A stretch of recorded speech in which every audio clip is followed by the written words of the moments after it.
I've put together approximately 35, maybe 37 videotapes, and all the information comes from a book dictated to me by God as his righteous servant, a man described in Isaiah 53, and the man described in chapter 11 of Isaiah, the descendant of David, the twig from a shoot that grows out of the stump of Jesse, and it is a stump because of the vanished and failed ancestral tree of the kings of Judah, the line of Jesus. He cannot be the man of chapter 11. He's not the anointed one. He's not son of David. None of that's true. The other book, that book is called Isaiah 53 in the Day of the Lord. And there's about 3 chapters in those particular videotapes that come from the second book that we wrote not too long ago. He dictated to me. It's the story of my life. It's to show you how I fit the verses of Isaiah 53 with regard primarily to suffering, familiar with disease. So that would be wounded, and as it turns out, cancer. But the other words that you find in Isaiah 53, punishment, maltreatment, crushing, bruising, chastisement, okay, that is all in God's power. That's all in God's power, all those words. But the books are unpublished, shunned and despised, accounted afflicted by God, plagued. Nobody understands it. This is so different than the Judaism the Jewish people have been taught. This Messianic era that will never occur. And we know it's not going to occur now once you believe who I am and how you cannot. After the mountain of evidence I have presented that is in those books, just as Moses today would have to say, well, look, I wrote Leviticus. You think I just came up with that? You think I just came up with all this information? Did I know how God speaks through an angel and who that angel is? Moses walks by a burning bush that's not consumed. The angel of the Lord's in the bush and God speaks. I'm the one who explained that to you. I shouldn't have to go any further than that. But God says the rabbis, the shepherds, they never listen to my prophet. They think they know everything. Well, I'm going to keep showing that they don't. This is primarily for the people who listen to them and not them. I don't expect them to ever respond. Because by responding, they have to say they've been wrong. Or that's just not what we believe. And so they won't change. The bottom line is they make money on it. That's the bottom line. God had me watch a video of Tovia Singer just for this one purpose I'm about to tell you. He said, watch him raise his hand. He raises his hand to do his hair or rub his nose or something, and it's this big, big, fat gold watch. And this is how you know this is a God of old. He said, look at that. Look at that. I said, well, he does dive. He skin dives, scuba dives. So it might be a scuba watch. He said, that's no scuba watch. That's just a big, fat gold watch for everyone to see. And he makes his money on Isaiah 53. The guy tells me, at least that's how he really got going. I don't know. I know he has a radio show.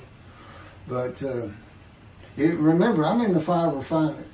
Everything God does with me is to draw emotions because I'm going to be emotionless once I get to Israel, for the most part. He'll let me feel what he wants me to feel.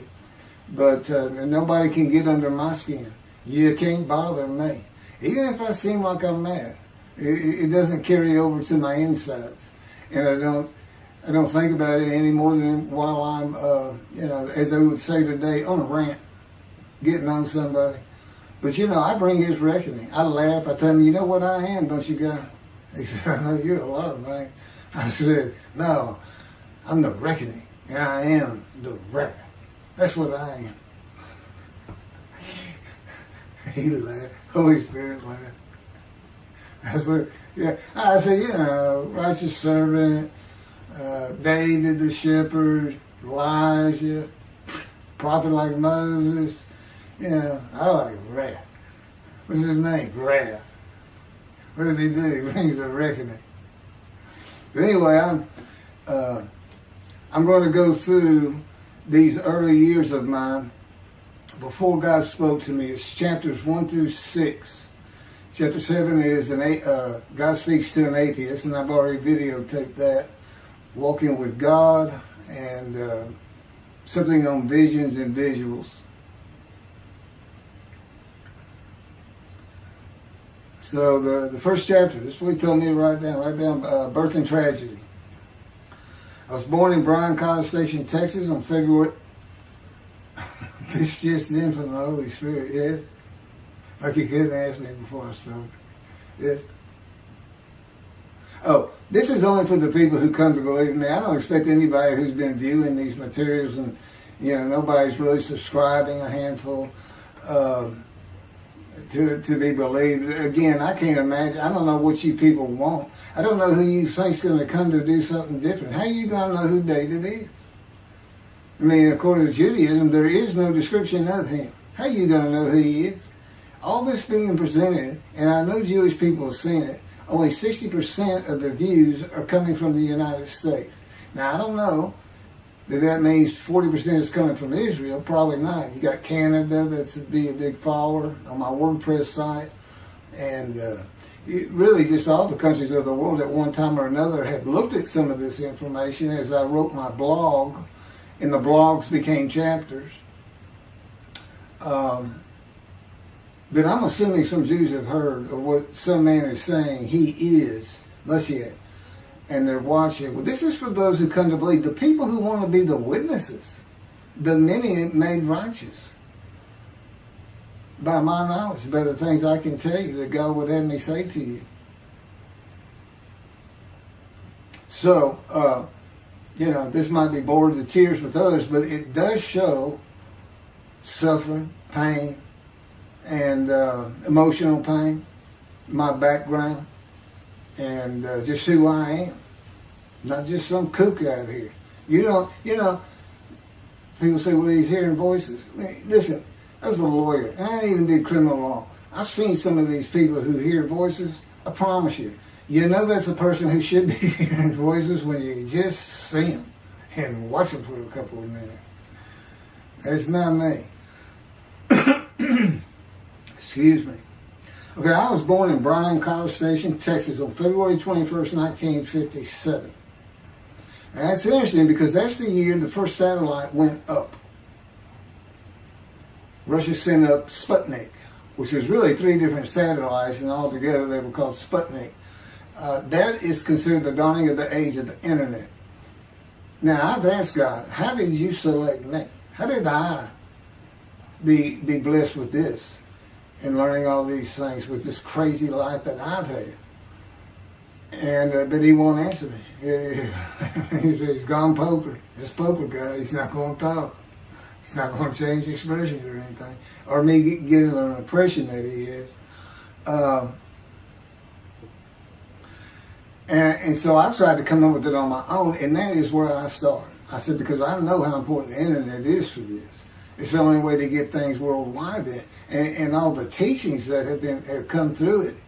I didn't know, you know, I'm 63. I'm not like the young people who can just text messages without looking at, looking at the phone and all that. But he's taught me everything. He taught me how to set up Facebook, Twitter, you name it. He would just say, go to your computer, do this, do that. Commanded it and directed to become very good at the computer and, of course, word processing. I'm a regular secretary, except I still henpeck with one finger. I used to. But God says that's to show you I have perfect use of this disfigured right arm. It just doesn't have muscle in it, and my shoulder's shorter. Anyway, I was born in Bryan College, and that's where Texas A&M University is. And my dad was attending Texas A&M when I was born. I I graduated from there 22 years later, which is a story in and of itself. So I was born premature in the 7th month of my mom's pregnancy. I was born in February, and there were many complications. My parents were told I would not make it through the night, and they should just take me home. Mind you, this is 63 years ago. The biggest problem was that my insides had not fully formed, and it was impossible for me to take milk. Mammy, my great-grandmother, told my parents, boil rice. Feed him the rice water. It's got all kinds of nutrients and minerals in it. Dad says he threw out a mountain of rice those first few months. And it would not be my last encounter with death. So my dad graduated and we moved to Metairie, Louisiana. And his first job as an oil and gas geologist. He looks for oil and tries to sell deals to people who can raise money to drill.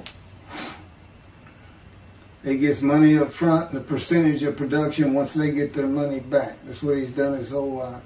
And I became, as a lawyer, I became board certified specialist in oil, gas, and mineral law because I had found it so interesting. As a young boy, I became interested. But he rarely had time for us. The other part, I said, okay, well, I was born when the dawning of the internet, so he's got a selection process for 57. And I come from a dysfunctional family. Lots of drinkers, lots of fighters. And on my mom, her grandfather committed suicide. It's tragedy. Birth and tragedy. In the Great Depression, he lost everything. He owned land in what is now downtown Dallas. But then when she was about 4 or 5, her mother went down to the market square in Crockett, Texas, small East Texas town. Everybody has their courthouse in the center of town, and there's streets on either side with stores. She went to the hardware store and purchased rat poison.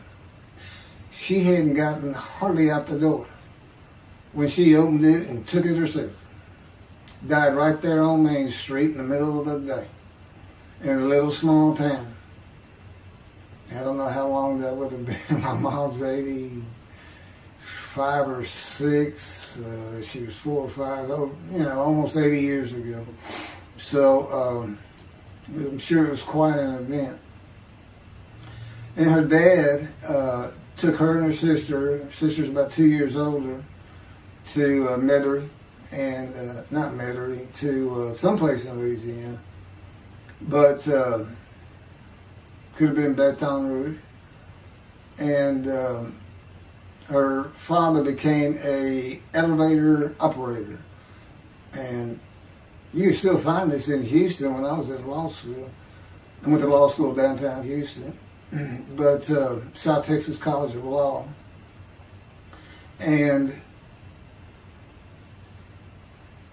at the courthouse, they would have somebody sitting in there on a little stool and with a lever and take you up or down, take everybody up or down. With all the lawyers coming in for the court cases, it was packed. I'm sure they've done away with it by now. But that's what he did. And they found him one day or night. He had taken out a pistol, he shot himself in the head and killed himself.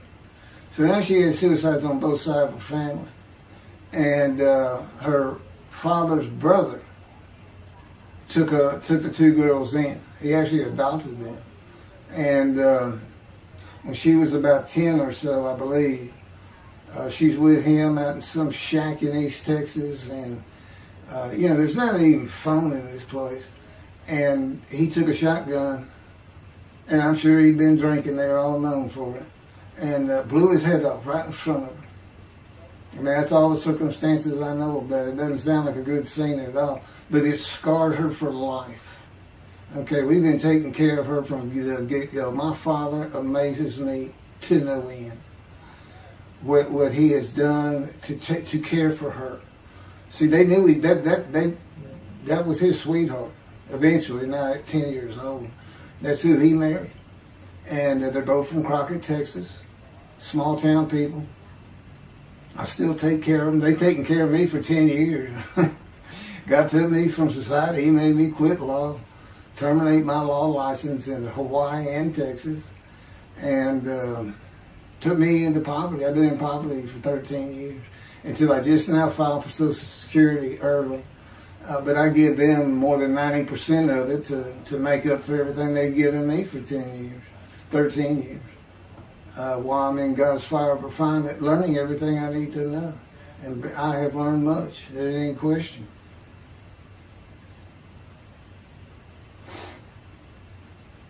So anyway, there's 3 suicides.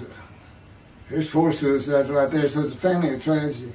You know, it's not the tragedy of losing your entire family in the Holocaust and you're the only one left. It's not like that. Because God says, I just got things as close as I could. He says, I touched you in the womb to disfigure you, really for just one reason. Well, 2 reasons. One, it makes you identifiable. But it was so people would pick on you. I wanted people picking on you because that's what happens to young Jewish boys. Just for being Jewish. Just for having a disfigurement. People will pick on you. I've told him since, I don't even really recall many people saying anything to me. He said, that's because you look like you crawl all over them. They did. And I did. I was always just say something, anything. That's just the way I was just angry inside. And God's taken all that away. But I can still go on a good rant. But, and then my mother in the 60s, young people may not know this, but that's when, you know, the Woodstock and marijuana, LSD, everything started getting big. And at the same time, doctors were just handing out pills left and right. Valiums, painkillers, Percocets, you know, just asking for it. They were writing scripts. And I know today they put a lockdown on that, but she got heavy into it and drunk all the time. I'd have to come home from school and stay with her, and she became such a different animal, a different person when she drank. She became a little girl, you know, and having your mom act like that and slobbering, and, you know, I'd go in there to be Valium dripping out of her mouth with a bottle of booze by her. So it was an ugly scene. And so I came from a dysfunctional family, so I think God wanted that. And He's there with me from my first year to make sure that I live a life of suffering. He orchestrated many of my wounds. And He's taking me back in vision to see these things. And His visions, one thing you don't pick up in the Bible, when I say Bible, I'm talking about the Jewish Bible, the Hebrew Bible, that's not, unless I say otherwise. Which is like when God says, my peoples. If He just says my peoples, He's talking about the Jewish people, the chosen. I mean, He may say the peoples of Moab, or just by the context, you know, He's referring to another group. But that comes up all the time. So, to add to that, she tried to kill herself a few times. And when I was 10, my dad was at a Texas A&M game in Dallas. And I know it was 1967, so I was 10 years old, because I'm very familiar with that particular game. It was against Bear Bryant and Alabama Crimson Tide. And he had coached at Texas A&M. So, as you can tell, me and my dad are big Aggie fans and football fans. But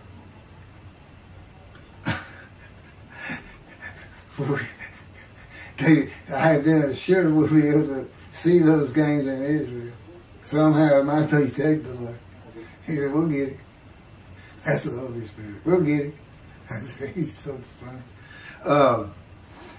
I don't know where my sister and brother were, but I heard some noise and I went down. It was about 1 or 2 in the morning, and our stairs curved, and there was a little bay window cut out, and I looked down out into the living room. She's laying newspapers out, and I just sat there watching.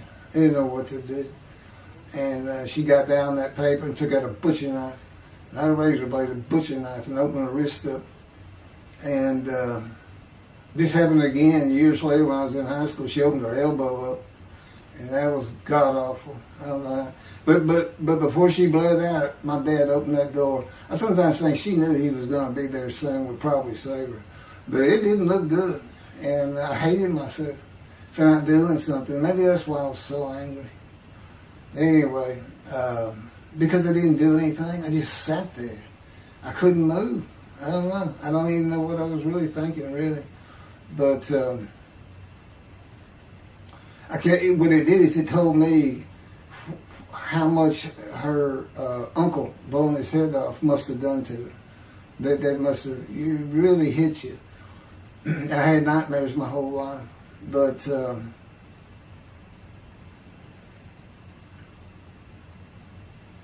I was 16 when she did the thing with the knife. But you know what? My dad finally got her he got her the best psychiatric care in Houston, Texas, and that's big because we got a medical center that's renowned throughout the world. And they put me back together many a time. And she never did that again. And the amazing thing is how different she is in her very advanced old age. I mean, it's like she was never that person of the 60s and the 70s and the 80s.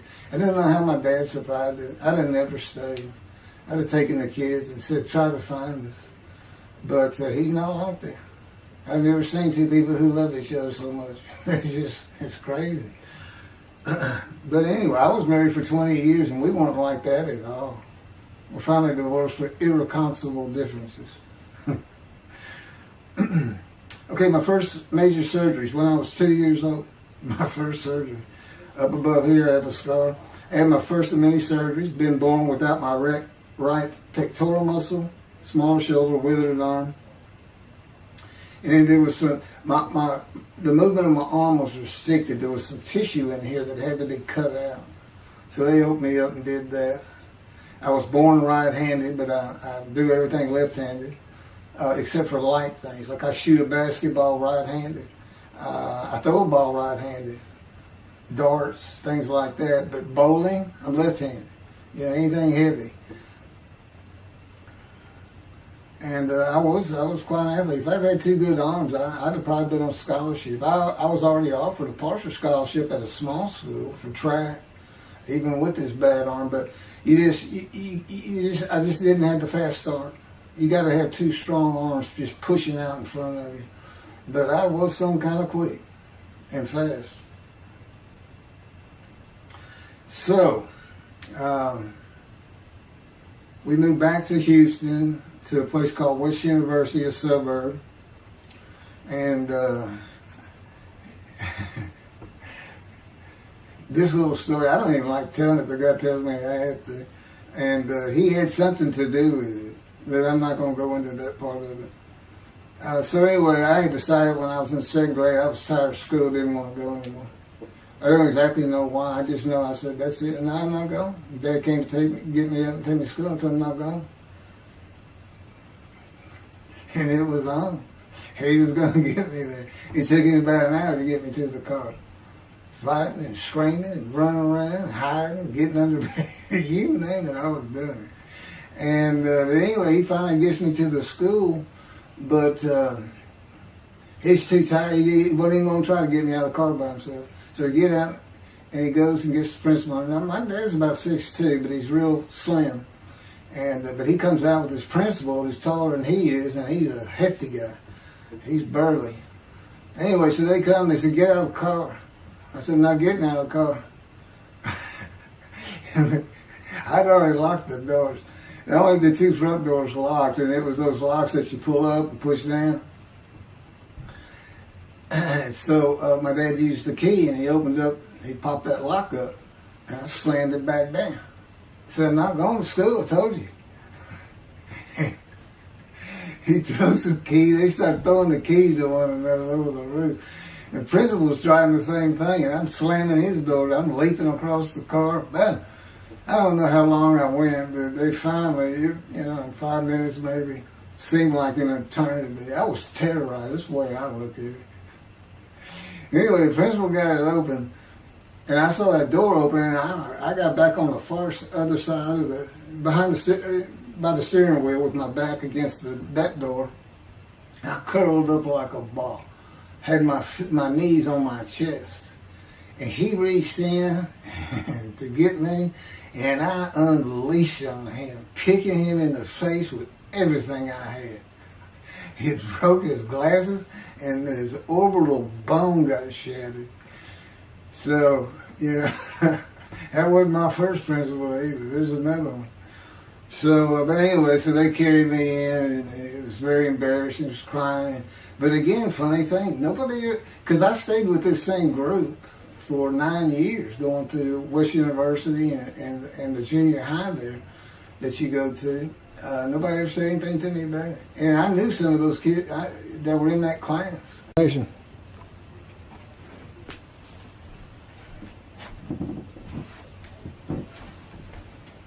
My camera only goes for half an hour.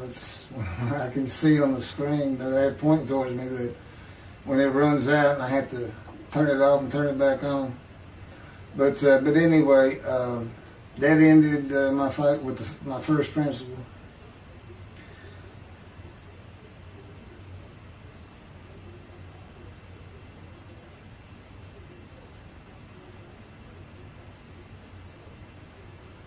Yeah, here it is right here.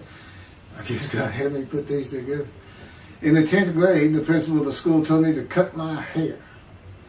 You know, I had long, blonde, wavy hair, well past my shoulders.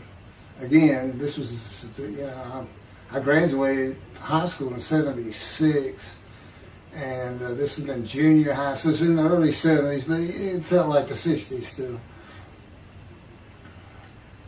And I kept in a ponytail. It was neat. It was a school-wide policy. I think I was one of the last people to cut his hair. I was hiding all the time. I was always on the alert for the teachers that would turn you in. But I went and got it cut. I told the barber right at my collar. Sat there in the chair, cut it right at my collar as I was instructed to do. And then I was commanded to return to the principal's office. And so I presented myself to him. I sat down in the chair in his office, and he gets up, walks behind me, and grabbed me by my hair, back of my head, and jerked my head back fast. And said, "It's still over your collar." Now, I don't know if I did a backflip out of that thing. I can't really recall. But what I do recall is it took 3 people to get me off of him. And I was permanently expelled from school, which ended up me leaving home. It wasn't a runaway. I'm just out of here. I'm tired of everything and everybody. I ain't going to school ever again. Hate school, always have. That was me.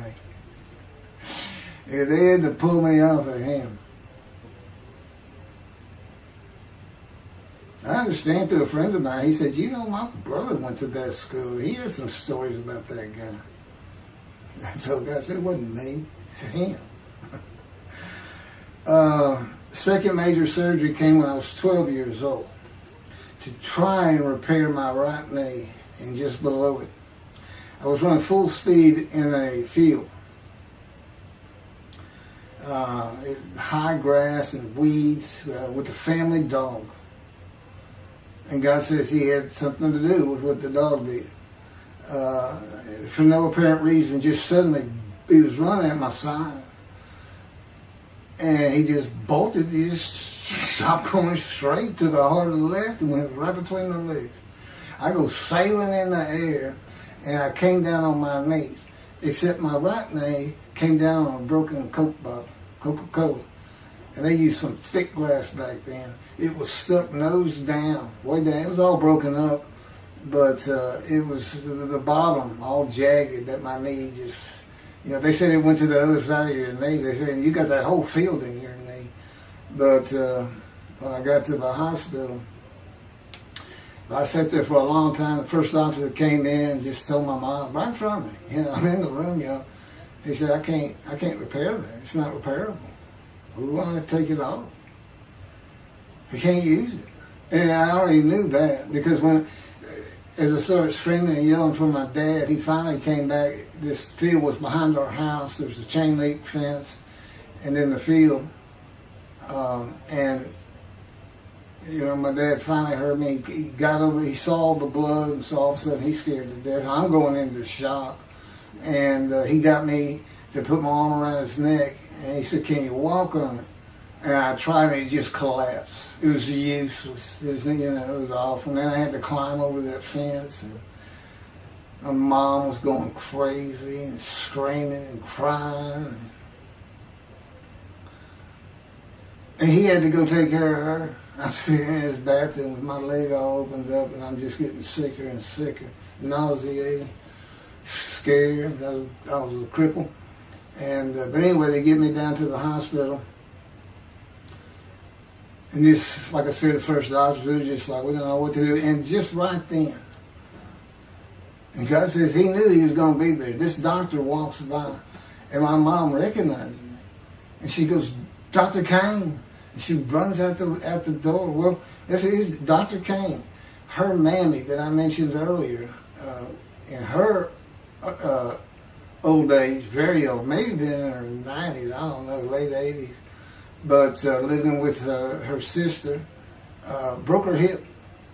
And this doctor repaired it. This is a long time ago, people. Repaired it, and she actually walked again with a walker. I remember.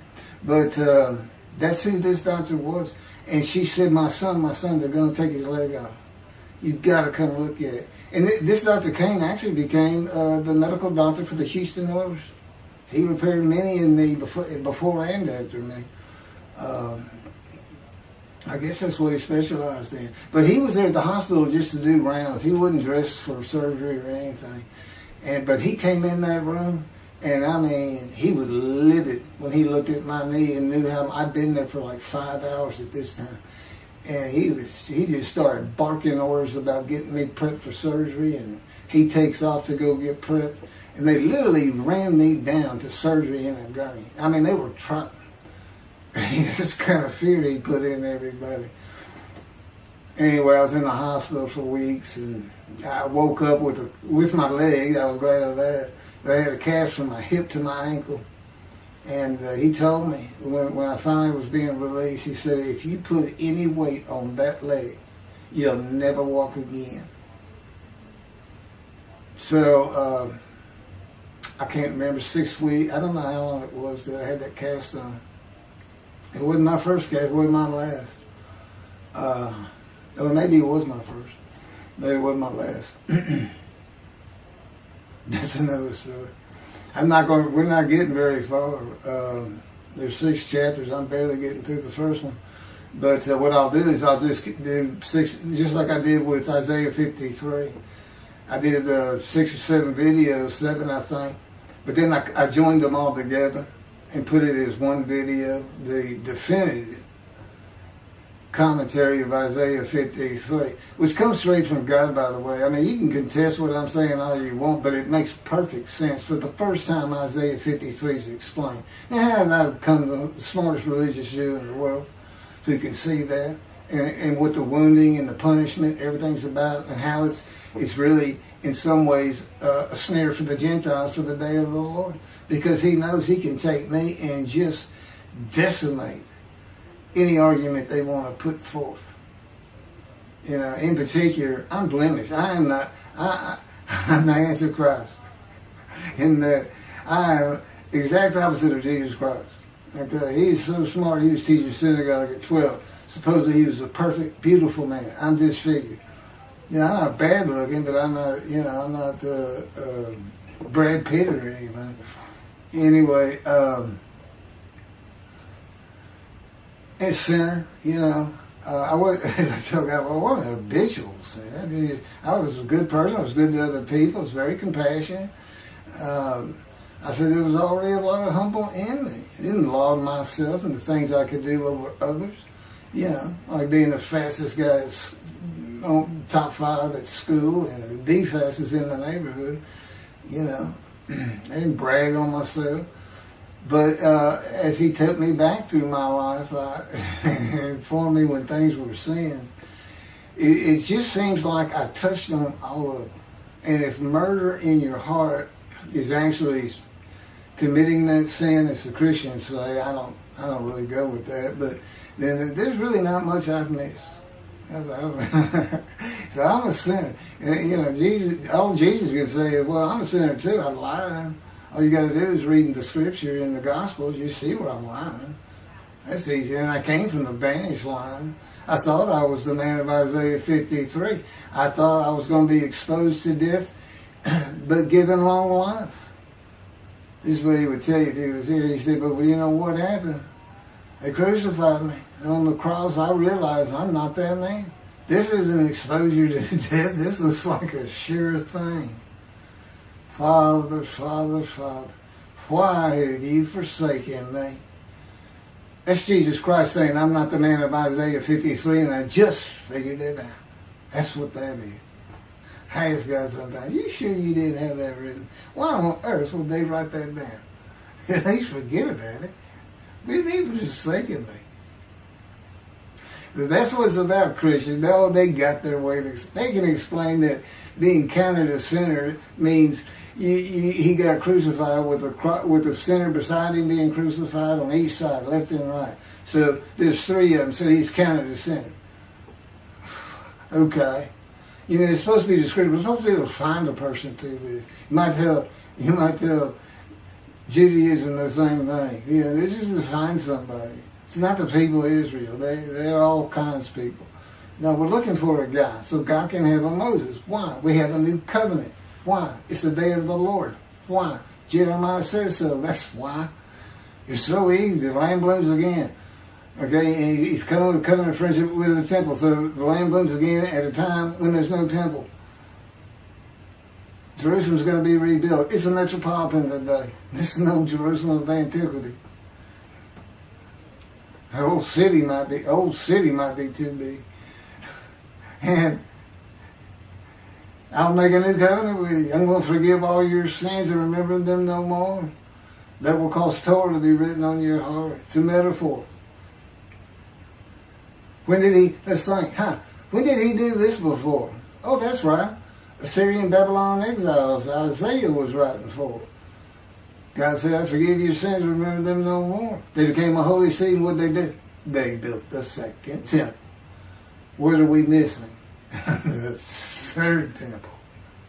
It's just so easy. So it is the day of the Lord. There ain't any question of that. I'm just telling you, it started with the Russians sending up Sputnik. Those old Ruskies. And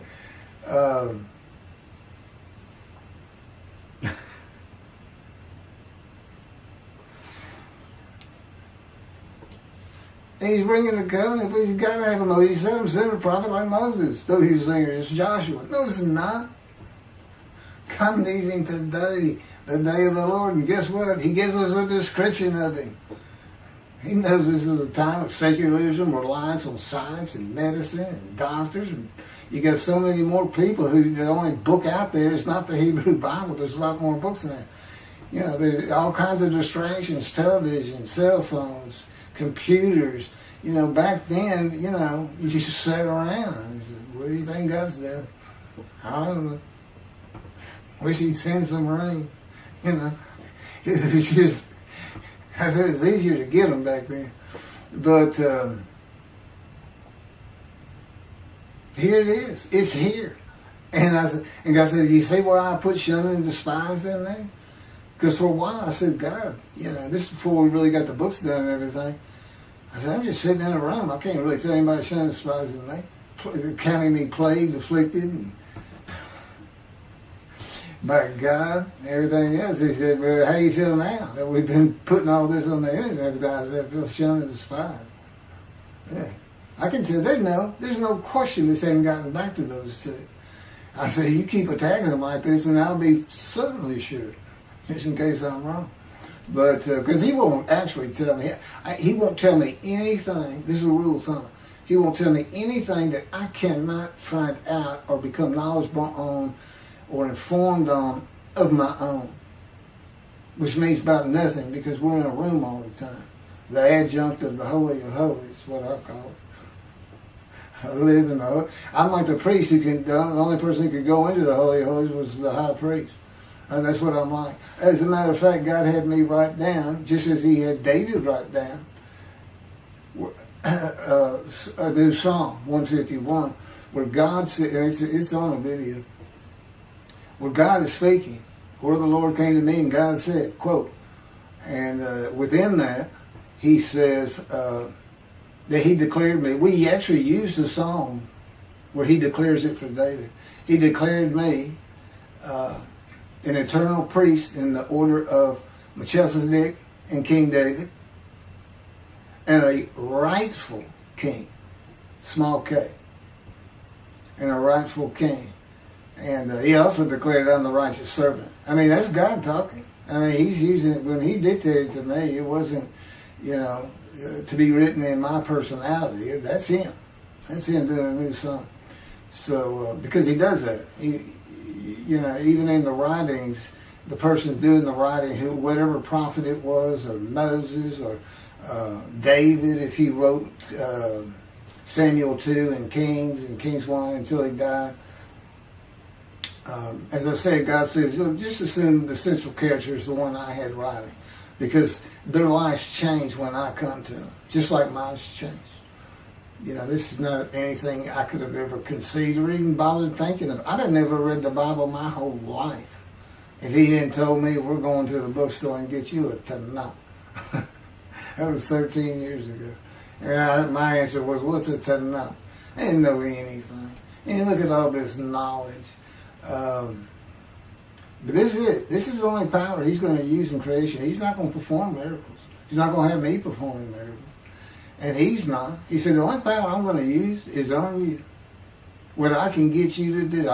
He said, I can take a Gentile Texan and take him to Israel and get my temple built.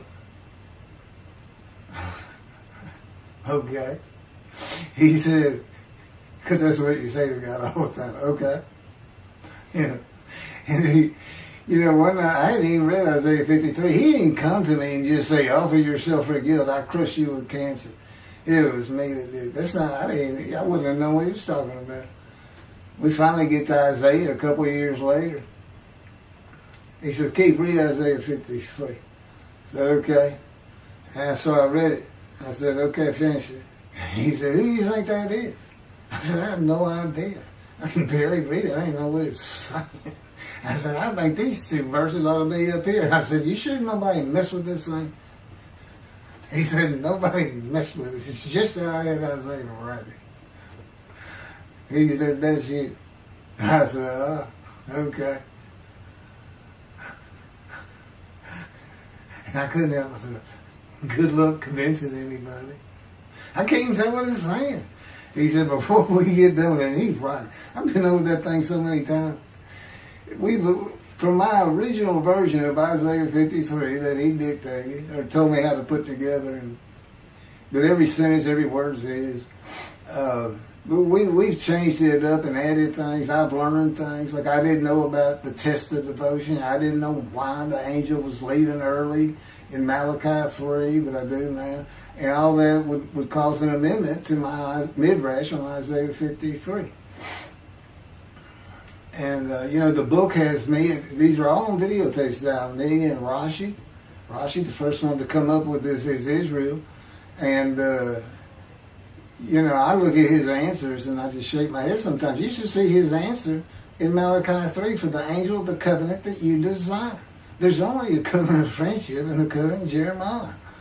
And this is his answer. It's midrash, so he just takes a section of the angel is on the way, and it just says the angel of the covenant. And his commentary is the angel that avenges the revenge of the covenant. I said, what does that mean? What was he talking about? I said, the guy's being funny. He said, I don't know. I said, you do know. He said, well, I'm not telling you. So,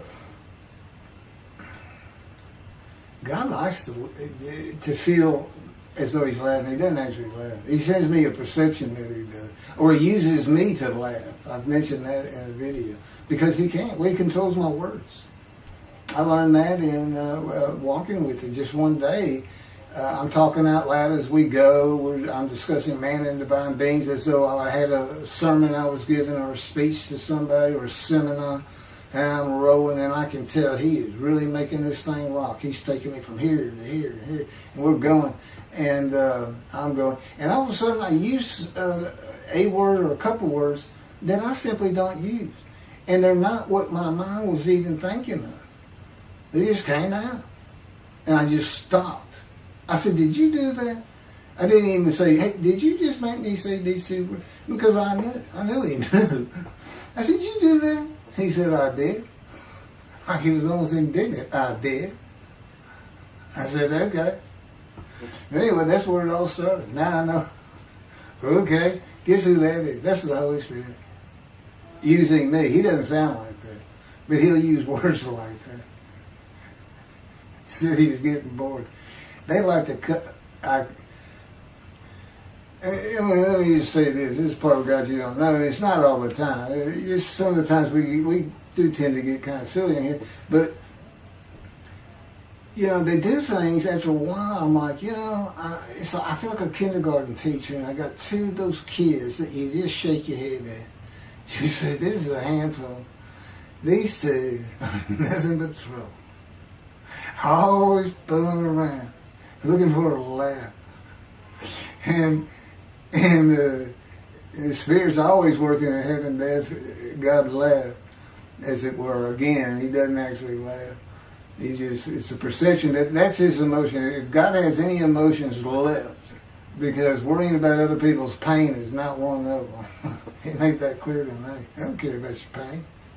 And just saying it makes you mad. He says, see him drawing anger. And he'll do stuff so many times over and over. He says, it's easy because now it irritates the fire out of it. He just started. I said, how do y'all keep doing the same stuff? And one day I told him, I said, I got it. Which means it actually came from them.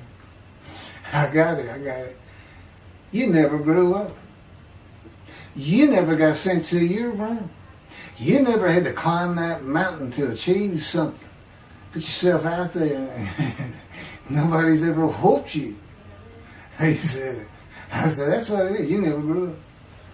That's what it is. Yeah, I'm dealing with the child God. That's what I'm dealing with. That was my argument. And then he came down as mean, very serious, mature guy. And I didn't bring that argument up anymore. But that's how it gets with me sometimes. It's an incredible lie. For me, I'm not going to get to him. I guess I'm at the end.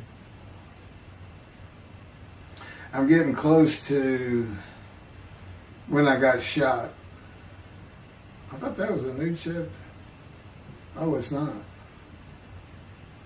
Well, I'm going to put it, this is getting long. Anything over half an hour, we try to stop. Now, my Isaiah 53 is 5 hours. But, you don't have to watch it all at one time, of course. He doesn't hardly let me watch them. Yeah, I don't even watch them before they get posted. He said, no, you watch it later. Because it comes on my TV that he got me. And I didn't know at the time it was going to be, that he was serious about doing videos. And I certainly didn't know about making it a backdrop. He decides everything. He tells me when to eat, when to get up. I don't sleep hardly at all, 2 or 3 hours a night, and sometimes less, and take a half hour nap sometimes. But I found out I feel fresh. I don't need that much sleep. He said, well, you're not really doing anything. Why do you need a lot of sleep? And see, that used to make me mad. Now I just laugh at it. Thank you very much for listening.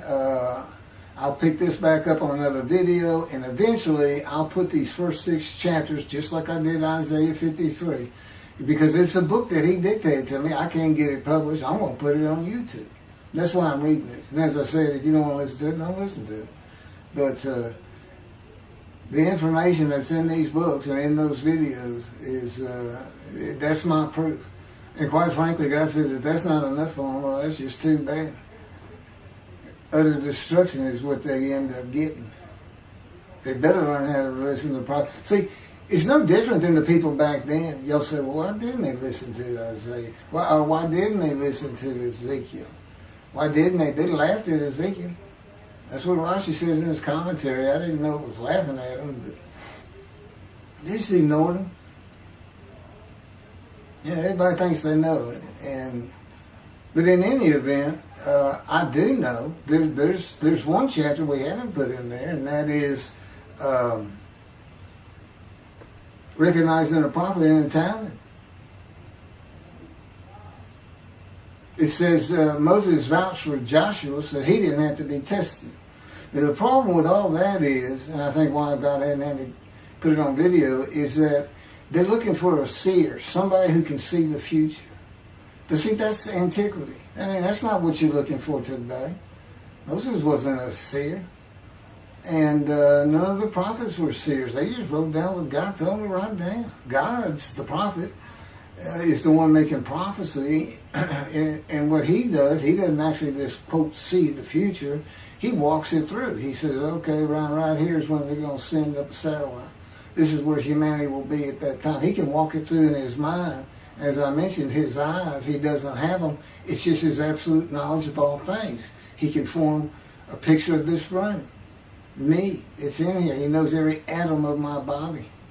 And it's like he does a vision for himself, a visualization. It's what I call when they put pictures in my mind. He says, and he puts it into the spirit's mind. And they're both within me.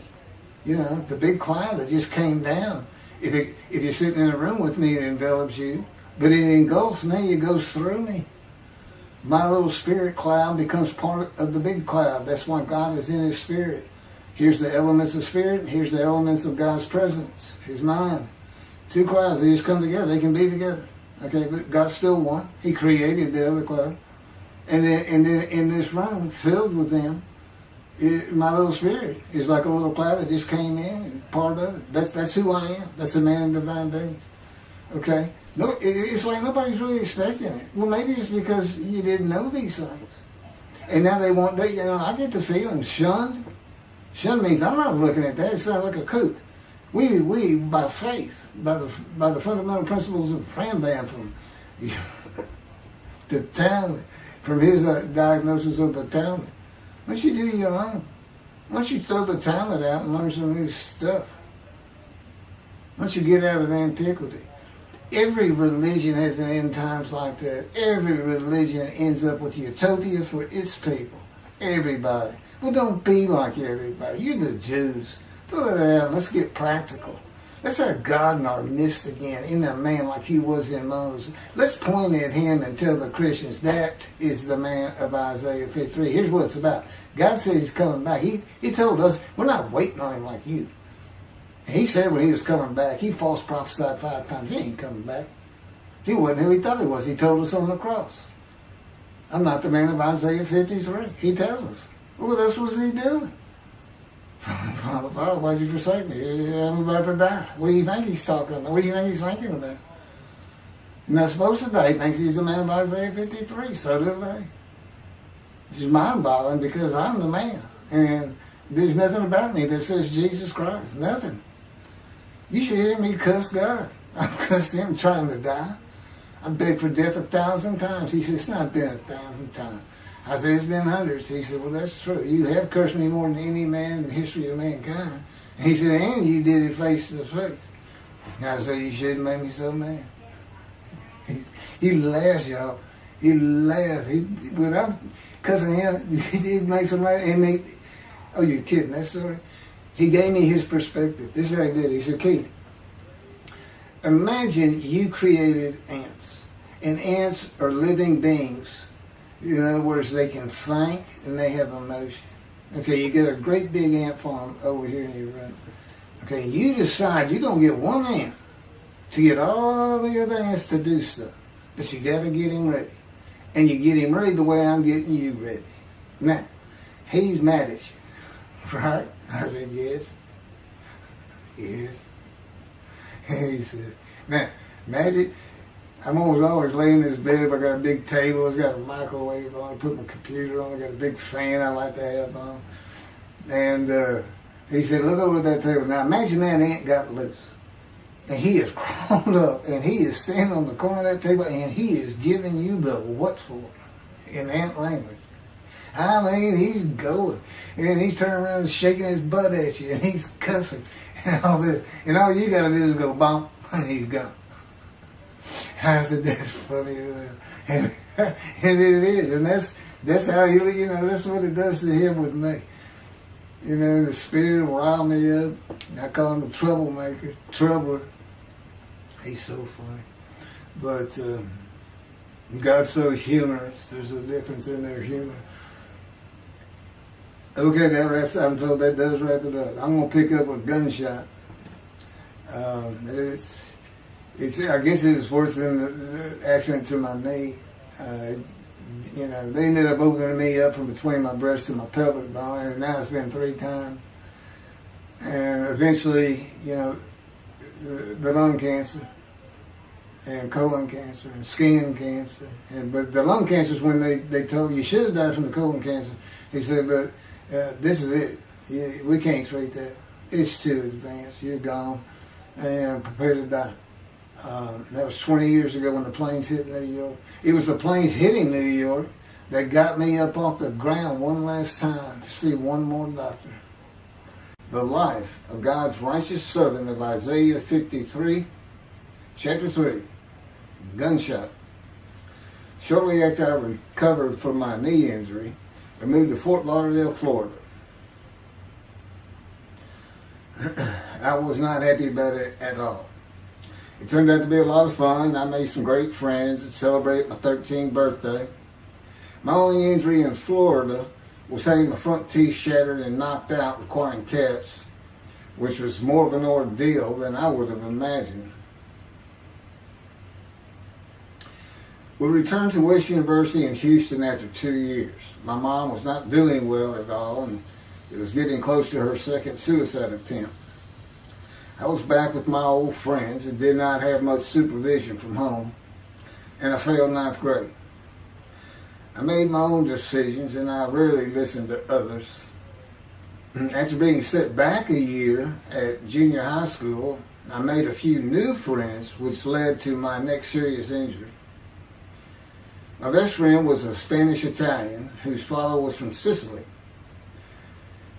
And he kept a machine gun in a violin case in his office at the restaurant he owned, where his son and I were waiters. It was called The Godfather. My friend was the best pool player I've ever known or played with. An absolute natural. I will call him Antonio, but that's not his real name. Antonio's girlfriend was a Jewish girl. I will call her Rebecca, but that is not her real name. Antonio was a Catholic Christian. Rebecca did not practice Judaism, and Antonio did not go to church. I was a confirmed atheist, and we never talked about God or Jesus. Rebecca's father had foreclosed on a ranch about 8 hours from Houston outside of LaGrange, Texas, Fayette County. LaGrange was famous for the Chicken Ranch, which was an illegal brothel that operated from 1905 until 1973. The business served as the basis for the 1973 ZZ Top song, LaGrange, and the Broadway musical, The Best Little Whorehouse in Texas, as well as its 1982 film adaptation.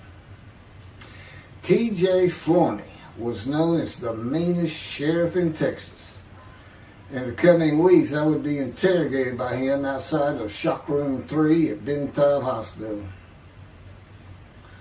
in Houston. This is an excerpt about him from an internet article.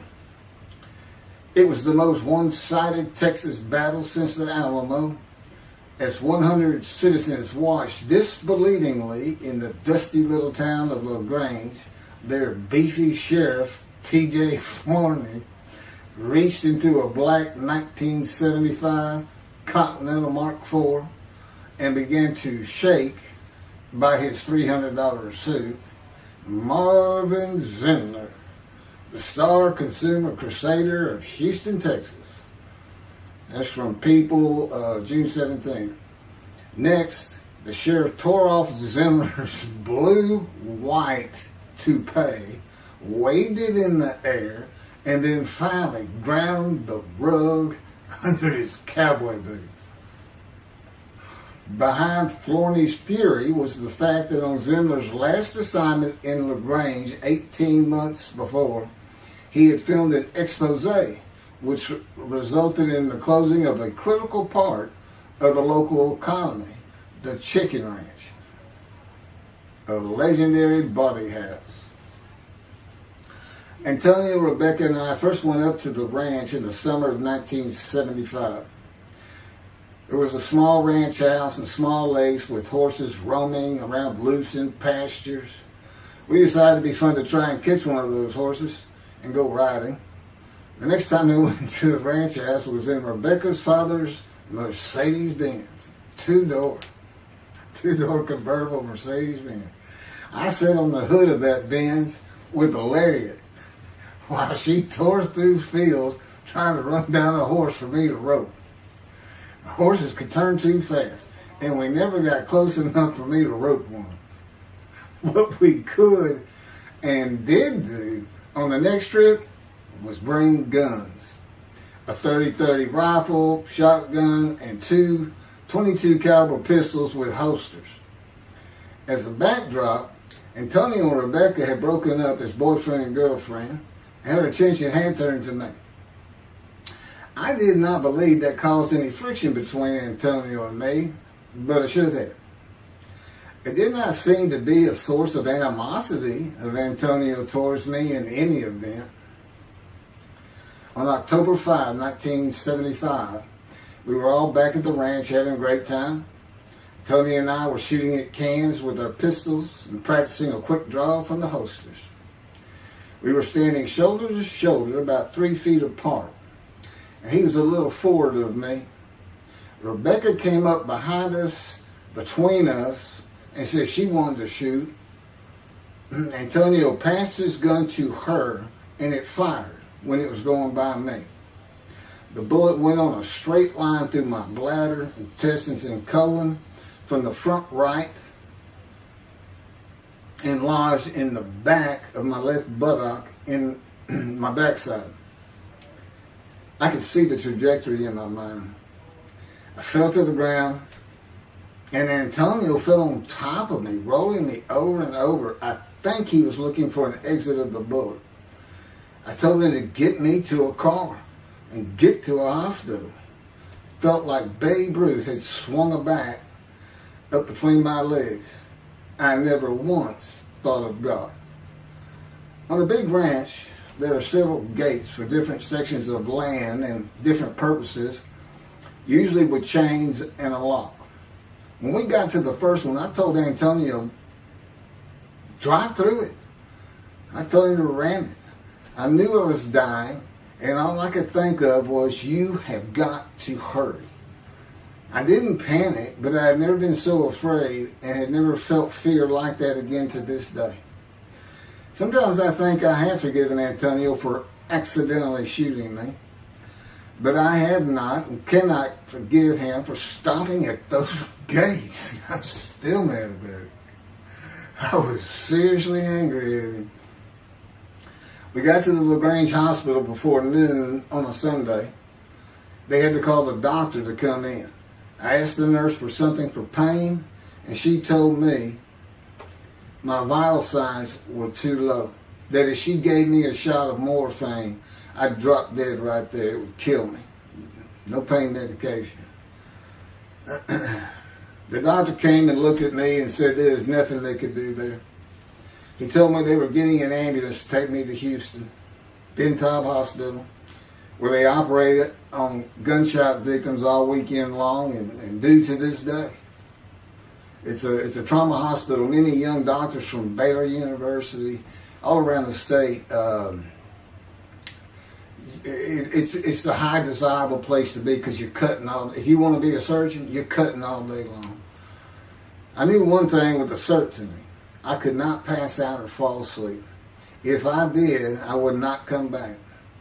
In an ambulance, I talked to two fellas that were tending to me, as much as anything to stay awake.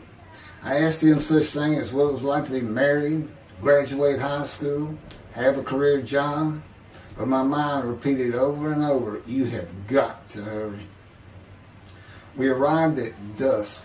This happened before noon when I got shot, so now it's getting dark. When the ambulance opened, my brother jumped in to help.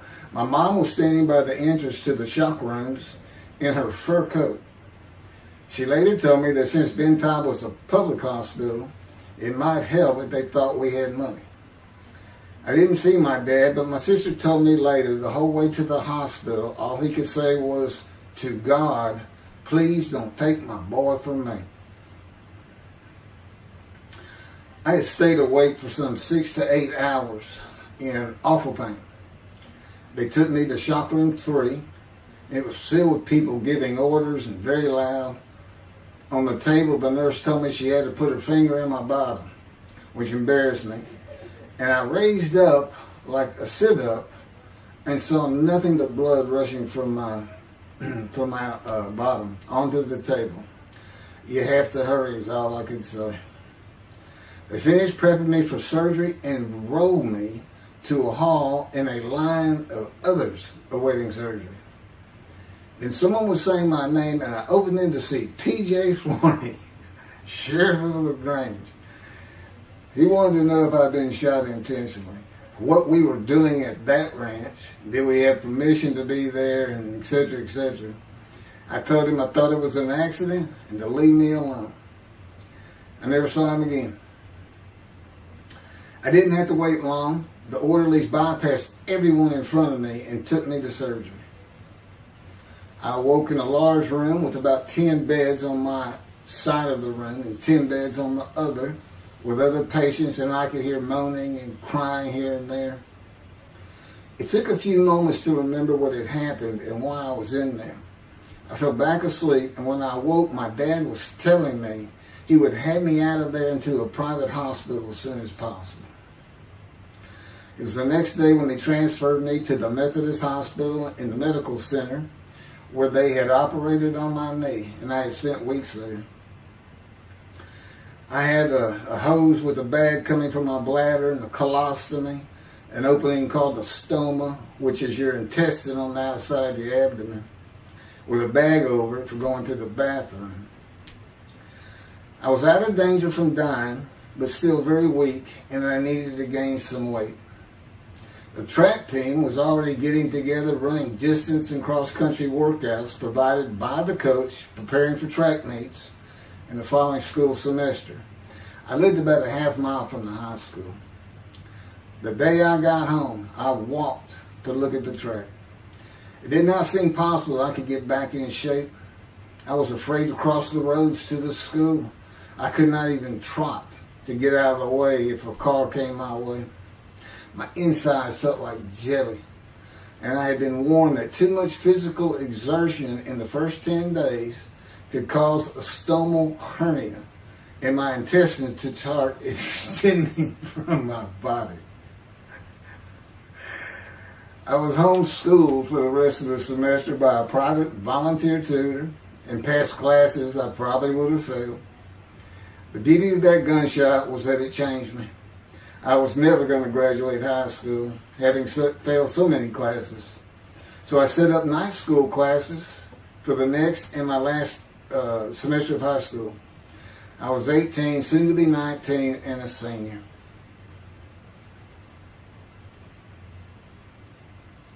Chapter 4, College and Law School.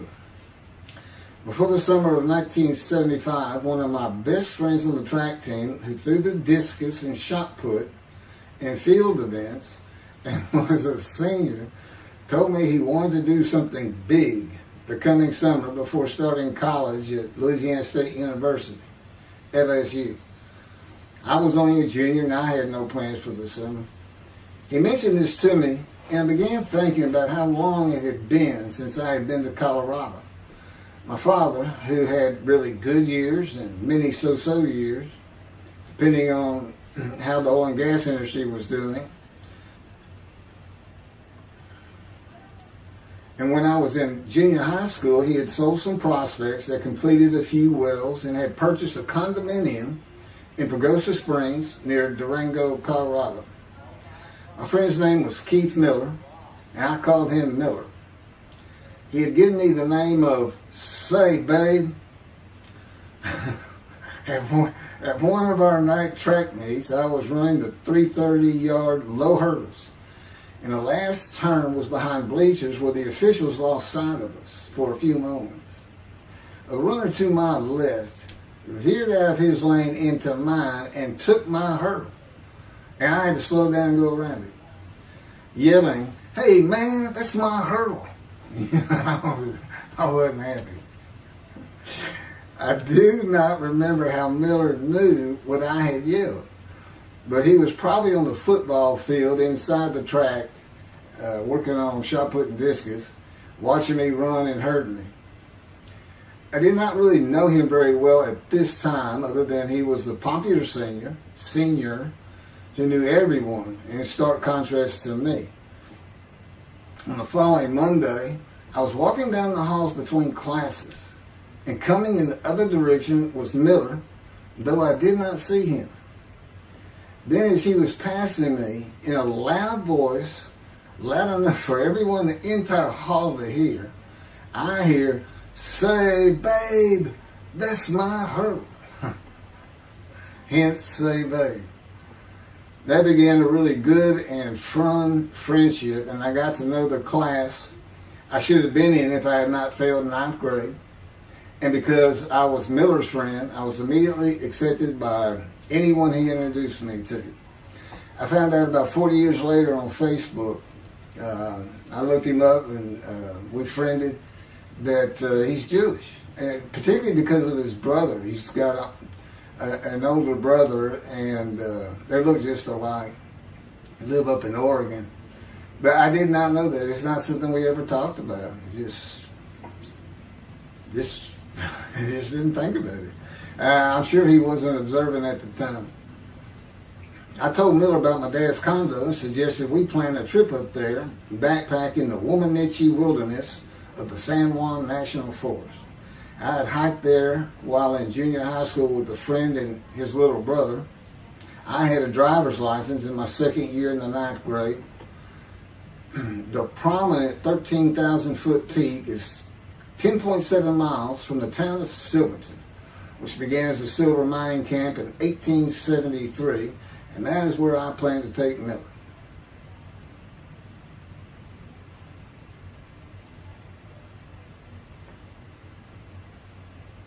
So Miller and I take off. We use his car. As I said, he was getting ready to graduate, and his dad had bought him a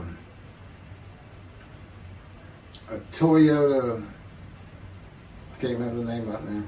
My dad's condo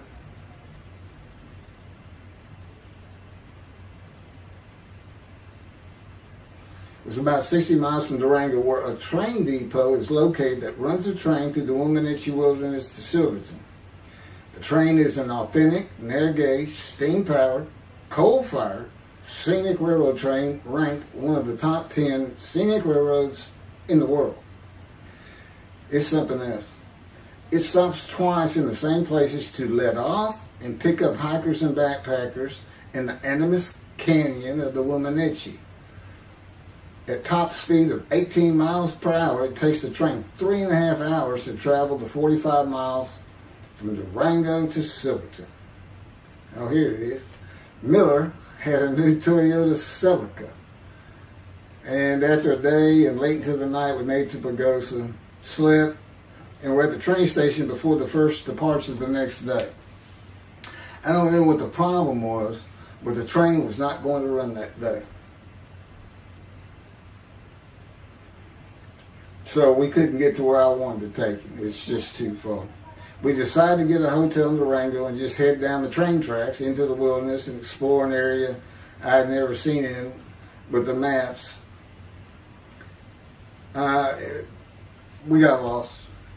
And at one point we decided, let's just put these backpacks down and you go that way and I'll go this way.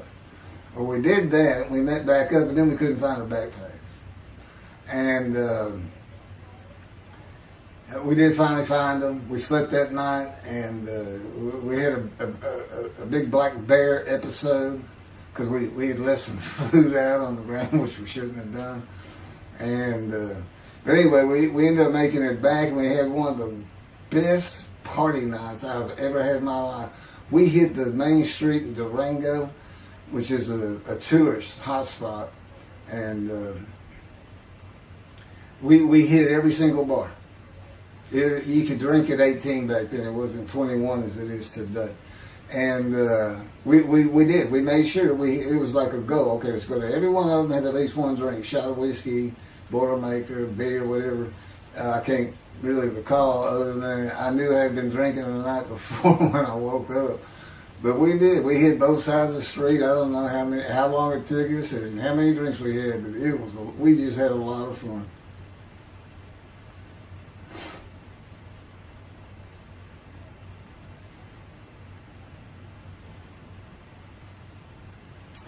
Okay, I'll be coming to chapter, I guess it's 4. I don't know. I thought I was coming up to the cancer story, but this is different. This is getting into alterations while at school.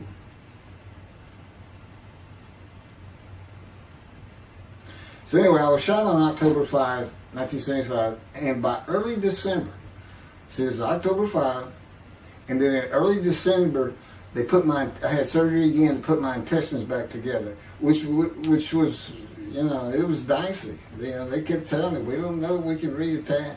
There's people like Bob Hope lived his whole life with one of these stomal deals, and it's just a horrible thing. But it was successful. They put it back together, and they removed my bladder tube.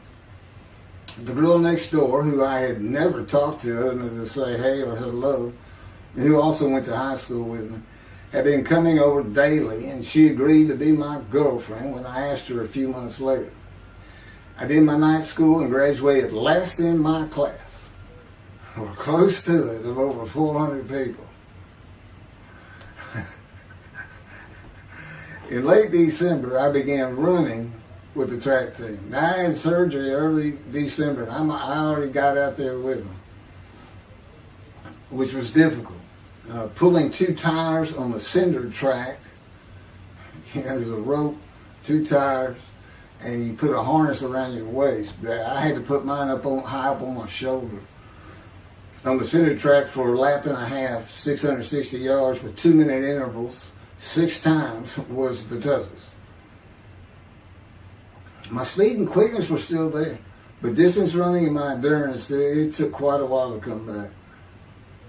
In early February, just about 3 months after being shot, I won my first 120-yard high hurdles race at a track meet that was fast enough to qualify at the upcoming district track meet for the regional track meet.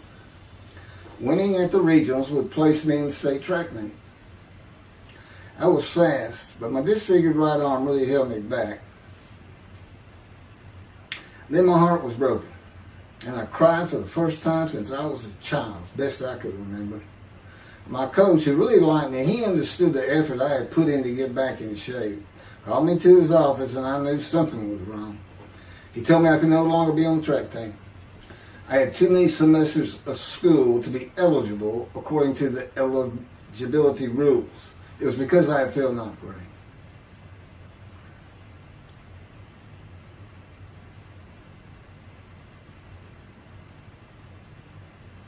And of course, I had no one to blame but myself. Skipping school all the time, just not trying or caring about learning was why I failed.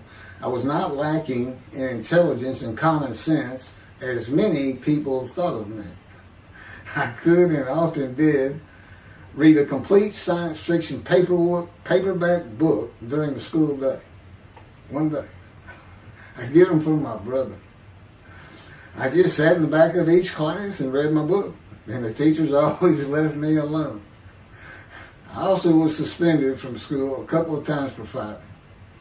First fight was in the gym in the bleachers, with the principal on the floor telling us the do's and don'ts for the second semester of the 10th grade. This is 2 years before I was shot. I found out he already knew me by name, and I had never talked to him. The second fight was with the same guy, but this time we took it across the street from the school. He had about 10 of his friends, and I, being pretty much a loner, I had none. They were African American, bused into school from neighborhoods far away. And I just didn't understand them, or know why they even talked to me with words I did not get, like word, or say, man, can I hold $1?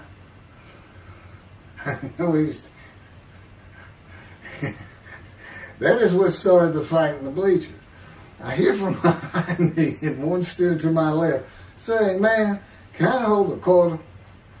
I turned around and just looked at him. And finally said, "I did not have a quarter." Bored with the principal, I undid my ponytail. Mind you, he's sitting right behind me, and I'm well aware of that. And I brushed my long blonde hair and then reached into my pocket for some chapstick for my lips. When I pulled my hand out with the chapstick, turned out I did have a quarter. Then from behind me, I hear saying, "Man, you said you don't have no quarter." To which I replied, turning around, "I don't have a quarter for you." The next part is kind of hazy, but I do know I grabbed him by the front of his shirt and threw him down the bleachers onto the students sitting below me. That is when the principal yelled my name and told me to go to his office. The next day, the guy and his friends were waiting on me when I got to school, and we fought across the street. The principal had told me not to get into any more fights, and this is the fight I got suspended for. I remember being in, after my suspension, being in the men's room smoking a cigarette in a stall, and a group of African Americans came in, and they were talking about the fight. What I remember was hearing, "That white boy went Muhammad Ali on him." My favorite fighter. I even saw the Ali Foreman fight in Kinshasa, Zaire, live in the Astrodome in 1974. And some of my best friends in high school were African Americans, mostly on the track team where we could get to know one another. I still had run-ins with the general population of the African Americans, who everyone just called blacks back then. I never used the N-word and thought they would help themselves a lot if they'd stop using it. Mostly I think they were angry at being bussed in from neighborhoods far away. In fairness to them, white kids did not seem to like me much either. So, yeah, I looked young, even for my young age, and with my long hair, about 6 to 8 inches past my collar, I looked kind of girlish, and many people said that to me. One day, a friend of mine told me what it was to him. You never smile and seem to be very angry, like if someone looks at you crossways, you're going to come after them, daring them to say something, like you want to fight. My next suspension for fighting began in middle shop, and it was all my fault. There's not a big deal to that.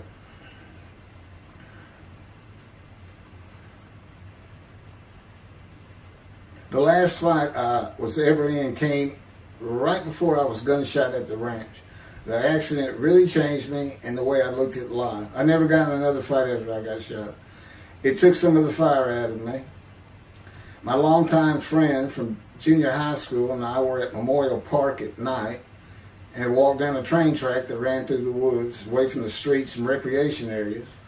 We went to the center of a long railroad trestle bridge that ran over a bayou to wait for a train to round the corner from either direction on a single track. When a train would round the corner, we had to run and jump off the trestle after clearing the bayou. We were drinking beer. As we were sitting, we started talking about the price of gas that was 44 cents a gallon in 1975. Anyway, the trains weren't running. We got up to leave, and as we're walking down the steps, he said something about my father and about how to find oil and gas.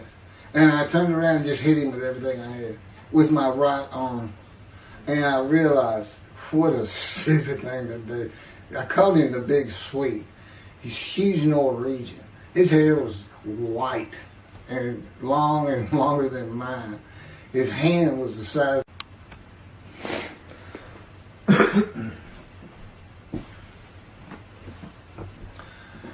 And I had nowhere to run. That was the really dumb part about it. I mean, I couldn't move. I couldn't use my quickness. I couldn't box as I had with the fellow across the street. And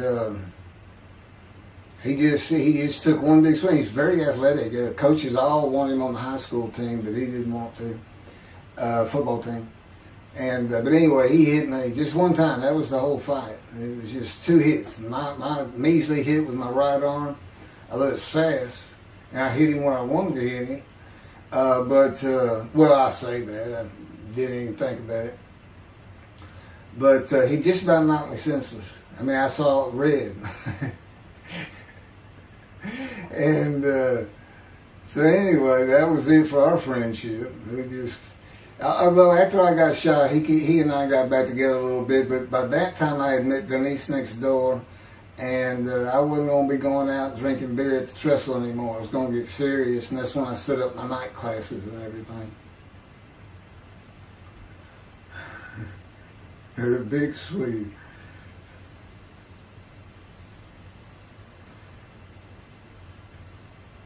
After the gunshot, I stopped seeing old friends, including Antonio and the big Swede, and spent all my time with Denise from next door.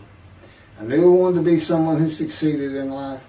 My dad always told me when he was angry with me that with my smart mouth, I was never going to be anything but a ditch digger or a lawyer. While he said lawyer in a derogatory way, he got me to thinking I'd like to be a trial lawyer. I had to get into college first, and the only school I wanted to go to was Texas A&M University. Anyone who had ever known me would tell you that I was not even close enough to being smart enough to go to any college, much less Texas A&M. I would tell you I had never applied myself to the task of learning. Texas A&M denied my application. I called them and pleaded and argued, and finally admissions said that if I came for the summer semester of 4 classes and maintained a B average with no fails, they'd let me in. I did it, barely. I almost failed calculus and got a D. Just a quick thing on Texas A&M, because it relates to World War II, which always makes me think of the Holocaust, and how many Aggies were involved in that. Texas A&M enrollment began on October 2nd, 1876, and admission was limited to white males, and all students were required to participate in the Corps of Cadets and receive military training. Many Aggies served in the military during World War II, with the college producing 20,229 combat troops. Of those, 14,123 Aggies served as officers, more than any other school, and more than the combined total of the United States Naval Academy and the United States Military Academy. During the war, 29 A&M graduates reached the rank of general. Texas A&M is more than a great university. It's the home of the Aggie family with a long history of spirit and tradition. And I'm going to pass through all that. You can read. I got all this from Wikipedia.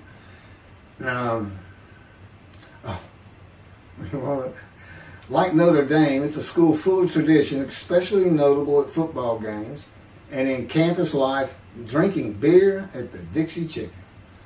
I had a good friend in what is now the Volunteer Corps of Cadets, and we've been shooting pool and drinking beer all night on the weekend, and finally left sometime after midnight. I walked my friend back to the quad, Corps Cadet Quad, a large open area where people could gather, surrounded on 4 sides by dorms for cadets only. And I dropped him off at his room.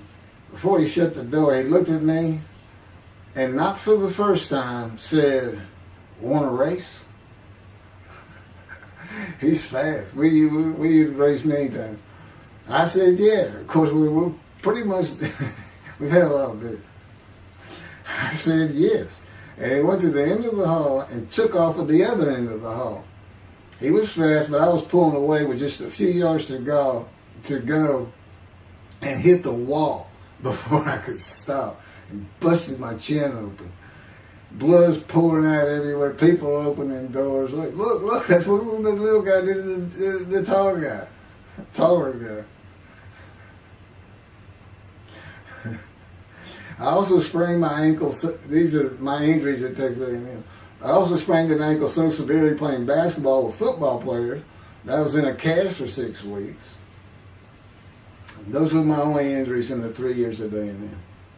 It was the gunshot that changed me and everything in my life. I married Denise when I graduated from A&M in '79, just 3 years after graduating high school. I went through it 3 straight years. Because I had those hours from the first summer, I just went ahead and went the next summer too.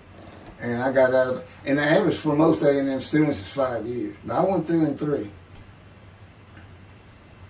And of course that meant I never dropped a class, which also meant I had a low GPA, grade point average.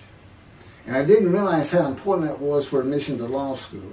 I was denied admission from every school across the nation I thought I could get into. I did not know how my dad knew about South Texas College of Law in downtown Houston, but he made some inquiries and found out the dean was a graduate of Texas A&M. And we're known for helping each other.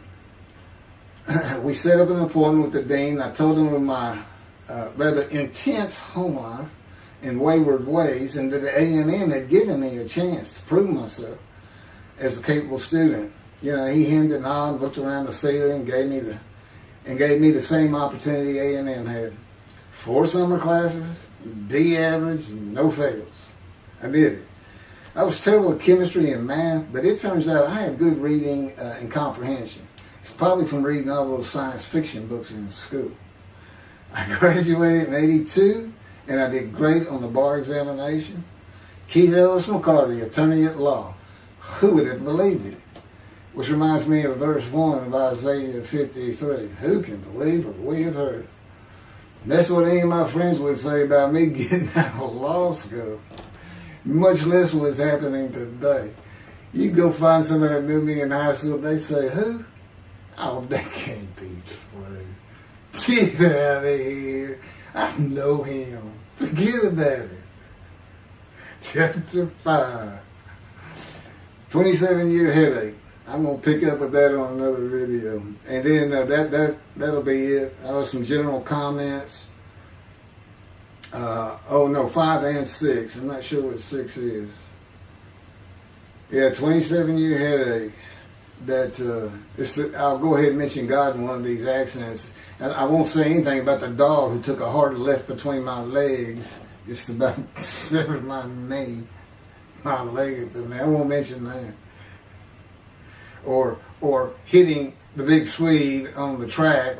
Unbeknownst to me, my arm just took off. I wouldn't have hit him with my right arm. The things he has shown me. And getting gut shot. Yeah, I think I would have figured out, you probably shouldn't be hanging out with this fellow anymore if you're going to be talking to his ex-girlfriend in front of him. Little things like that, he controls my perceptions. Little things like that in my life to make sure I am the man of Isaiah 53. If anybody thinks I'm going to back off saying that, they're wrong. I have been through too much. My whole life is dedicated to this time, the day of the Lord. As a matter of fact, what about my day? I said, what about my day? Well, he said, well, first of all, God's speaking with you and living with you. Most people think that's pretty good. I said, yeah. But anyway, here's something he's promised me that he lets me check out all the time. And I'm going to put on the screen.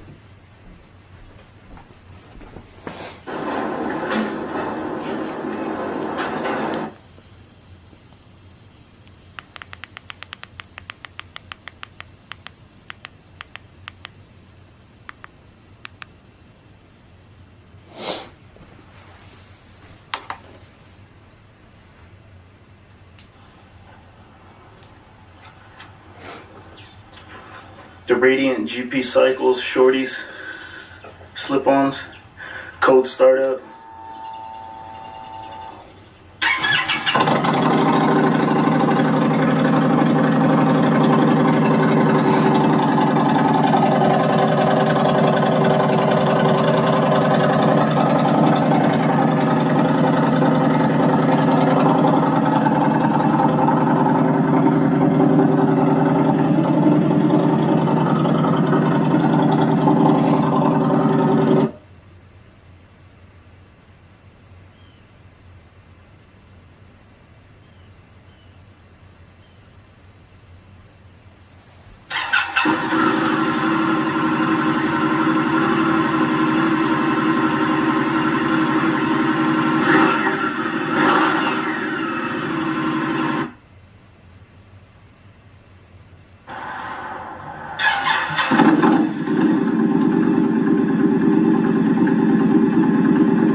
27-year headache.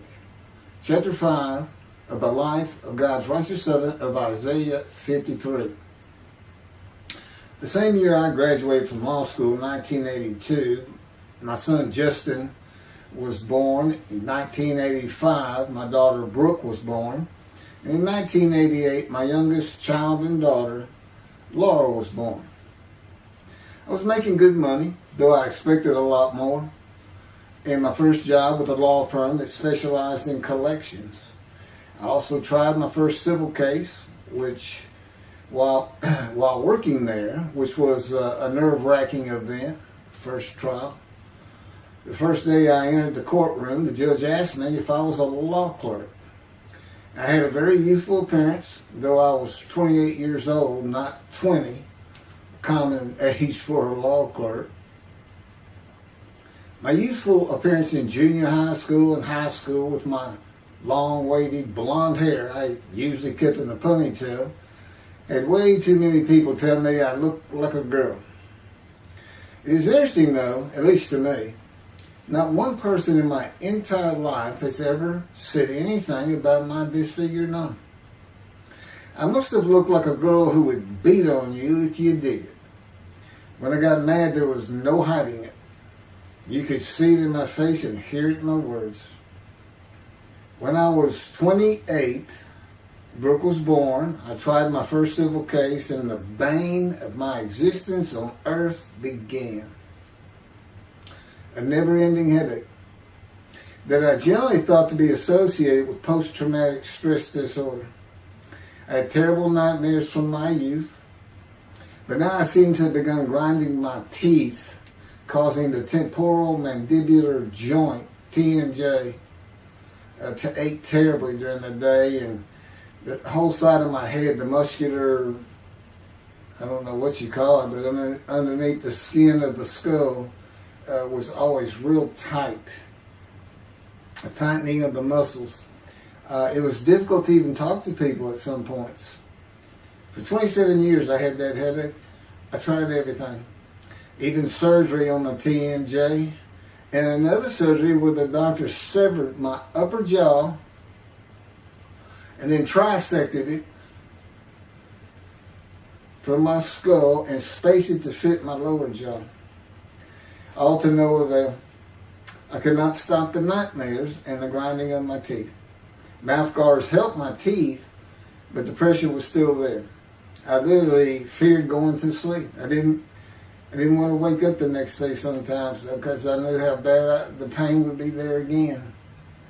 It completely ended my dream of being a trial lawyer.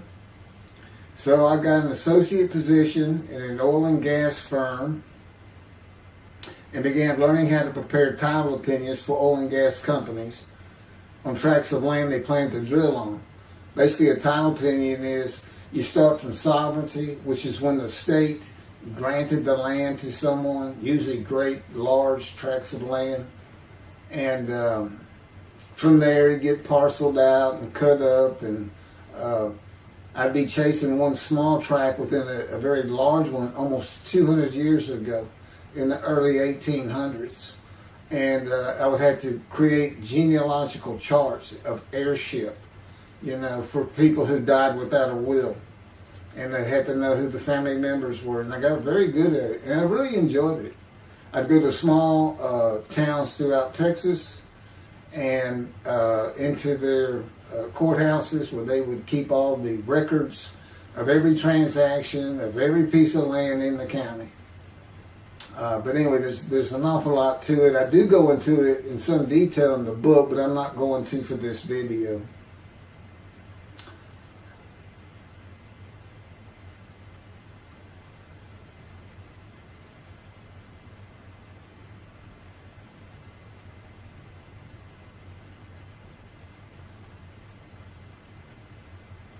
Eventually, I had my own firm. It's just me. In my own office, and I was doing very well, though billing hours for title work is generally lower than other areas of the law, by the hour. But I had also been involved in multi-million-dollar sales of production between oil and gas companies, probated wills, prepared affidavits of heirship, worked with landmen to fix title defects, appellate work, including arguments before justices, plea bargaining criminal cases for defendants, and anything else that came my way. Then it all stopped, and once again I was fighting for my life in 2001. This is chapter 6, skin, colon, and lung cancer. Oh, just God would have me tell you, he gave me those headaches.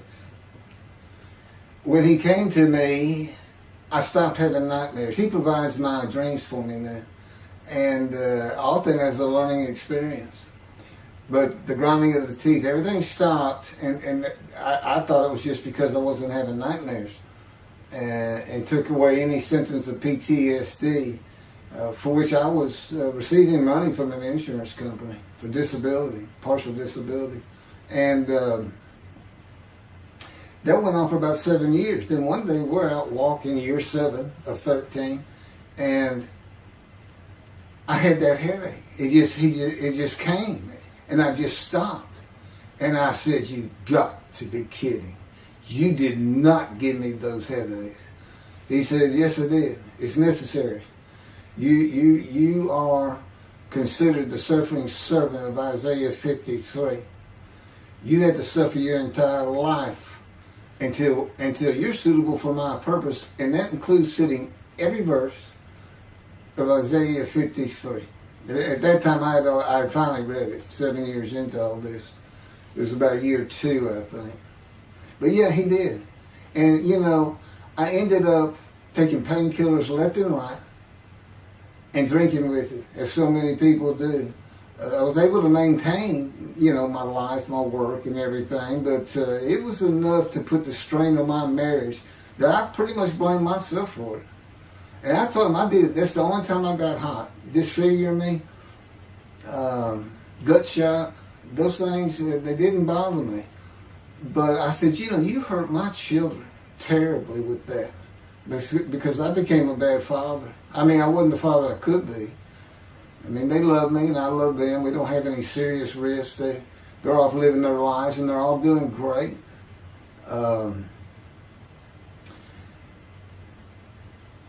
But if they consider themselves anything, they're Christians. And although I don't think any of them are overtly religious, or that they're in church every Sunday or anything like that, but when I started going to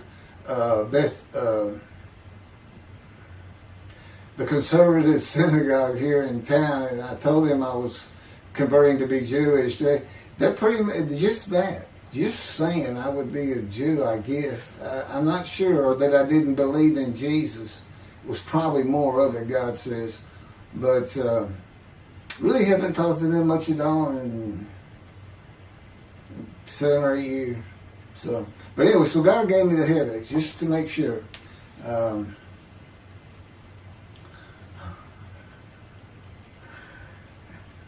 Anyway, I was married to Denise for 18 years, and we divorced in 1997 for irreconcilable differences. We agreed that she maintain custody of the children. The first to leave was Justin, and he came and lived with me. Then Brooke started getting in trouble, who is as tough as she is beautiful. Her mom's very difficult to get along with.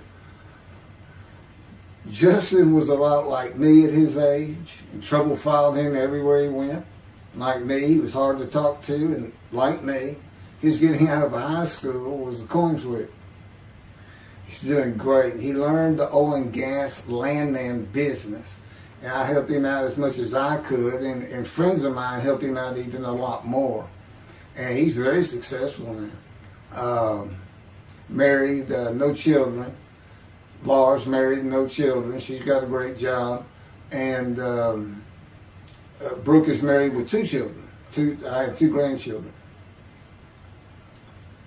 Long life, see his children. You'll see what I'm talking about, long life, when I get to the lung cancer that God chose to crush me with. Something had to be done, and to make matters worse, Denise had met a man and they were going to get married. But he didn't want Brooke to be part of their new family, or Justin for that matter. He wasn't going to go stay with them anyway. Now, I had 2 of the children and she had 1, but all still in her custody according to the divorce decree. So anyway, I stopped paying child support on those 2, but had not gotten around to the proper revision of the divorce decree when I took Justin and Brooke with me to live on the Big Island, Hawaii. Laura came with us to visit for a month. This oversight on my part resulted in Denise and now her 3rd husband filing papers in divorce court for past child support for all 3 children, for the time I had begun paying her 1/3 of the original amount. I represented myself. I had won contempt of court and was locked up for a day, but I never had to pay that money. By verbal agreement, I sent Laura back exactly 1 month later. I could not leave her out, and I wanted her to see where her brother and sister would be living. They were all so close and protective of each other, and still are to this day. And she was so sad. One of the hardest and emotionally painful things I have ever done was put her on the plane back to Houston. I can't think of anything else.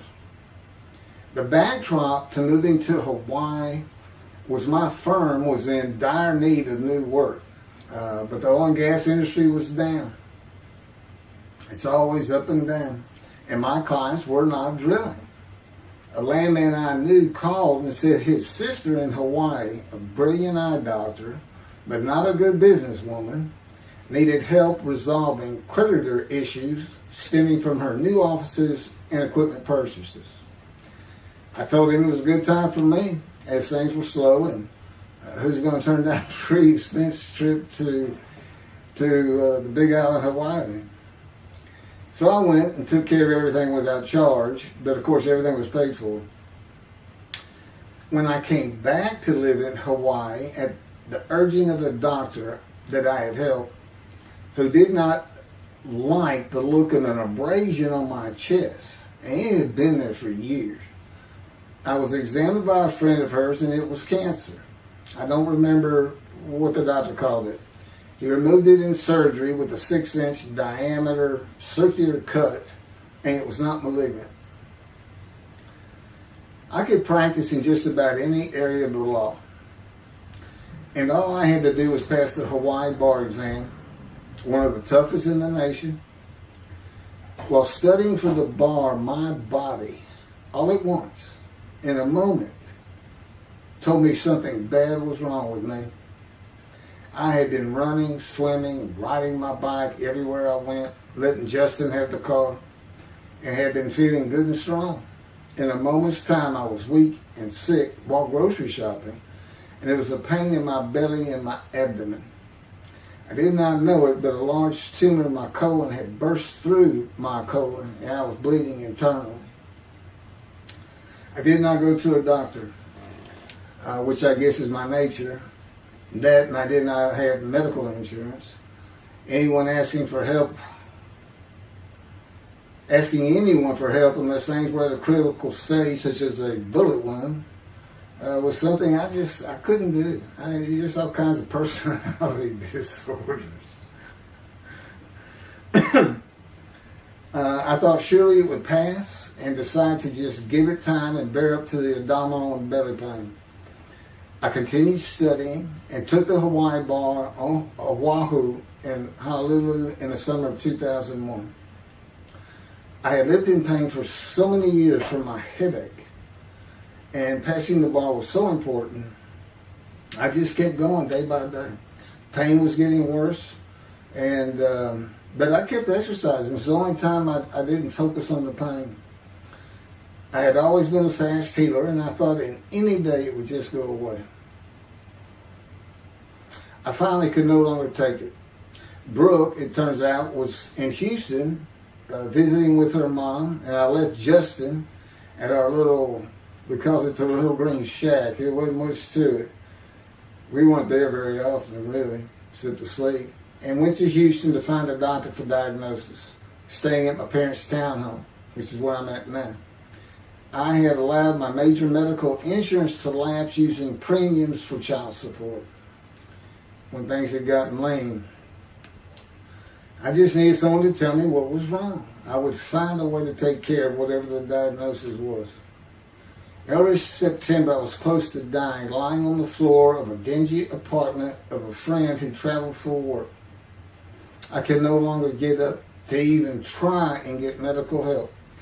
And I had not told anyone how bad it had become. Then the planes hit New York. Seeing how grief-stricken so many relatives were on the news, I began to think for the first time how awful my children would feel when they found out how and where I died all alone. So I asked my father, again, it's hard for me to ask people for things, for the money to pay for a colon examination that had been suggested by a doctor at one of those clinics you find in a strip mall, the only places I could afford. The doctor who performed the colonoscopy finally found what was making me so ill and unable to eat. A malignant tumor 6 to 8 inches long that had burst through my colon, and I was bleeding internally. You know, I come out of anesthesia, partial anesthesia, and he's holding this picture, and there's this great big purple blob, and he says, I couldn't get the scope past this. It's not a good way to wake up. To say it crushed me in my life is an understatement. The pain, the weight loss, inability to eat, all I could do was drink calorie drinks. Began about 4 months before the colon examination. That was 4 months of sheer pain. But as it turns out, I did pass the Hawaii bar exam. It was now early October 2001. The doctor told me, look, you don't have insurance. Go to Bentop Hospital. That's the hospital I went to when I got gunshot. I prefer gut shot. It sounds better. Yes, man. And he gave me the pictures from the procedure showing what he could not get the scope past. He's shaking his head and saying, you should have come in much earlier. So I went to Bentop thinking I was here in 75 on October 5, dying. But I did survive, and here I am again on the first week of October 2001. I showed the pictures to the admitting nurse. Instead of them sending me to the waiting room, she just looked at me and she said, this is a public hospital. I mean, you can wait all day long to have a cold check. She looked at me and said, why did you wait so long? And how are you still alive? And I told her, I have no idea. She did not send me to the waiting room. They had an orderly take me immediately to a room. There they hooked me up to a morphine machine where I could hit a button at a time interval I can no longer remember and receive a small dose. I do know I never missed one. I was very depressed, and my parents who waited in that line for admittance with me looked so sad and depressed. It was not one of my better days, though I finally had some pain relief. Day after day, I lay there waiting for the next test they would run. It was during this time I received notification that Denise had filed papers in the divorce court to recover monies for the time I was taking care of 2 of the children. That's also when I received notification from Hawaii that I had passed the bar exam.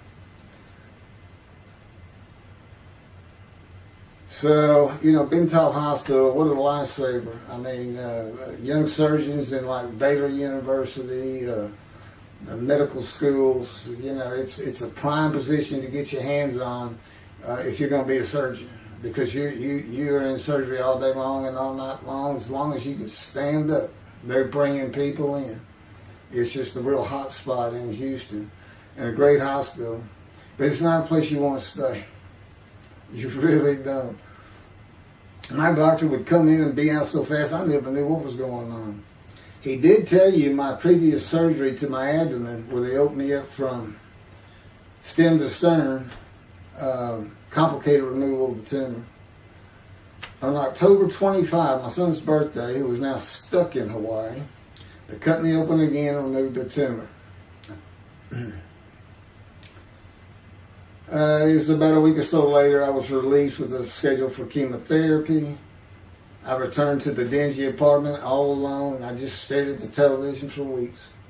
I did, and chemo, so depressing for those who had to go into it. A small room with big chairs for about 20 people who all looked like death, including me. Everyone with an assortment of bags of chemo dripping into our arms for hours. It took about 8 hours before I really got sick from it. And I had to park a long way to avoid paying for parking and drive a long way to the apartment. It was a very gloomy fall and winter. When I completed my chemo of once a week for 6 or 9 months, more tests were scheduled. I do not remember how many months the chemo lasted. I do remember I did not finish, missing the last 3 sessions. At the end, I could not get out of the door without bursting into tears and just not go. It just wore me down to nothing. On the bright side, it was my door. I had my own apartment called The Loft. It was brand new and very nice on a bayou close to downtown Houston with a running trail alongside it and lots of woods near Memorial Park, where I had been running a 3-mile circuit since high school. I returned to Bentall for follow-up tests, including x-rays on my chest, and the colon cancer had not returned then and to this day. The chest x-rays were another matter entirely. The doctor told me he had bad news and showed me the x-rays telling me the white spots I was seeing was cancer. They were everywhere. Lungs full of cancer, he said, at a stage I could not be treated with any success. My dad was with me, and I asked the doctor, well, what does that mean? And when he said you need to prepare for death, the look on my father's face was so sad and hurt at the same time I'll never forget. And we've been through some tough things in this house. Every house we've been in. It didn't affect me one bit. I did not feel anything. I was too beat down from the chemotherapy to care, I guess. God tells me I had a lot to do with that. And the fact I just, no matter what they said, I didn't think I was going to die. But I didn't know that. I just wasn't having that conscious thought. And God says he had a lot to do with that. Of course, he hadn't spoken to me yet. I have never seen a doctor for cancer or any other ailment since that day. I had to get Justin home was all I thought about. But I needed money. I found an old client that needed a title opinion for a drill site well. I struggled through that and got my boy back to Houston. And it was tough. I was so weak. And it had been so long since I really had done any title work. And just going to pick the work up and visiting with the client was a major to-do for me. But we got there and I got Justin home and he went to live with some childhood friends. This was now 2002 and going into 2003. I just walked all over the running trails in the 3-mile loop at Memorial Park and in the woods day after day. I didn't think about dying, but I did start. But I did not think about restarting my law practice either. I watched a lot of television and played video games. I watched the Tour de France for the first time and got inspiration from Lance Armstrong. I was still alive though, and the funny thing was my lungs never bothered me. I was never sick. It's because God had already removed it. After I got the news I was dying of lung cancer, He took them from me. That's what He tells me. And I don't have any symptoms. As you'll see right here, in 2005, I picked up some title work here and there and made an office out of my loft. I bought my first motorcycle, soft-tailed lowrider Harley Davidson. First time in many years I was happy. I love riding that bike. In 2006, I did some landman work for standard day wages and began dieting and running.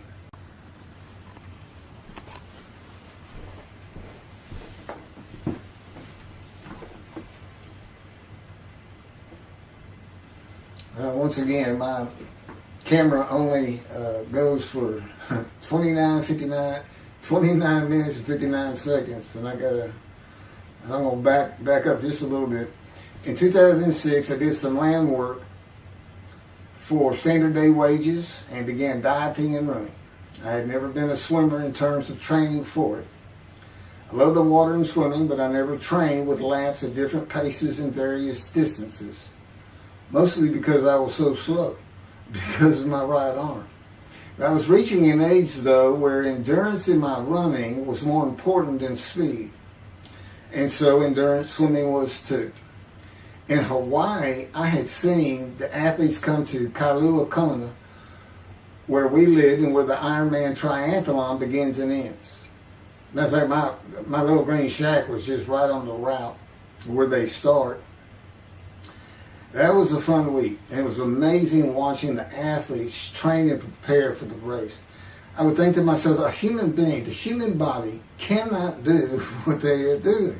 Yet they were and they did. It's just amazing. I decided to learn how to swim more efficiently and how to train for distance and endurance. Get a regular and triathlon bike and enter some triathlons. I was still alive and finding a direction and purpose in my life. Training every day for long periods of time. It really helped with my headache and I slept better. In 2007, I signed up for the March 30, 2008 Lone Star Half Iron Triathlon in Galveston, Texas.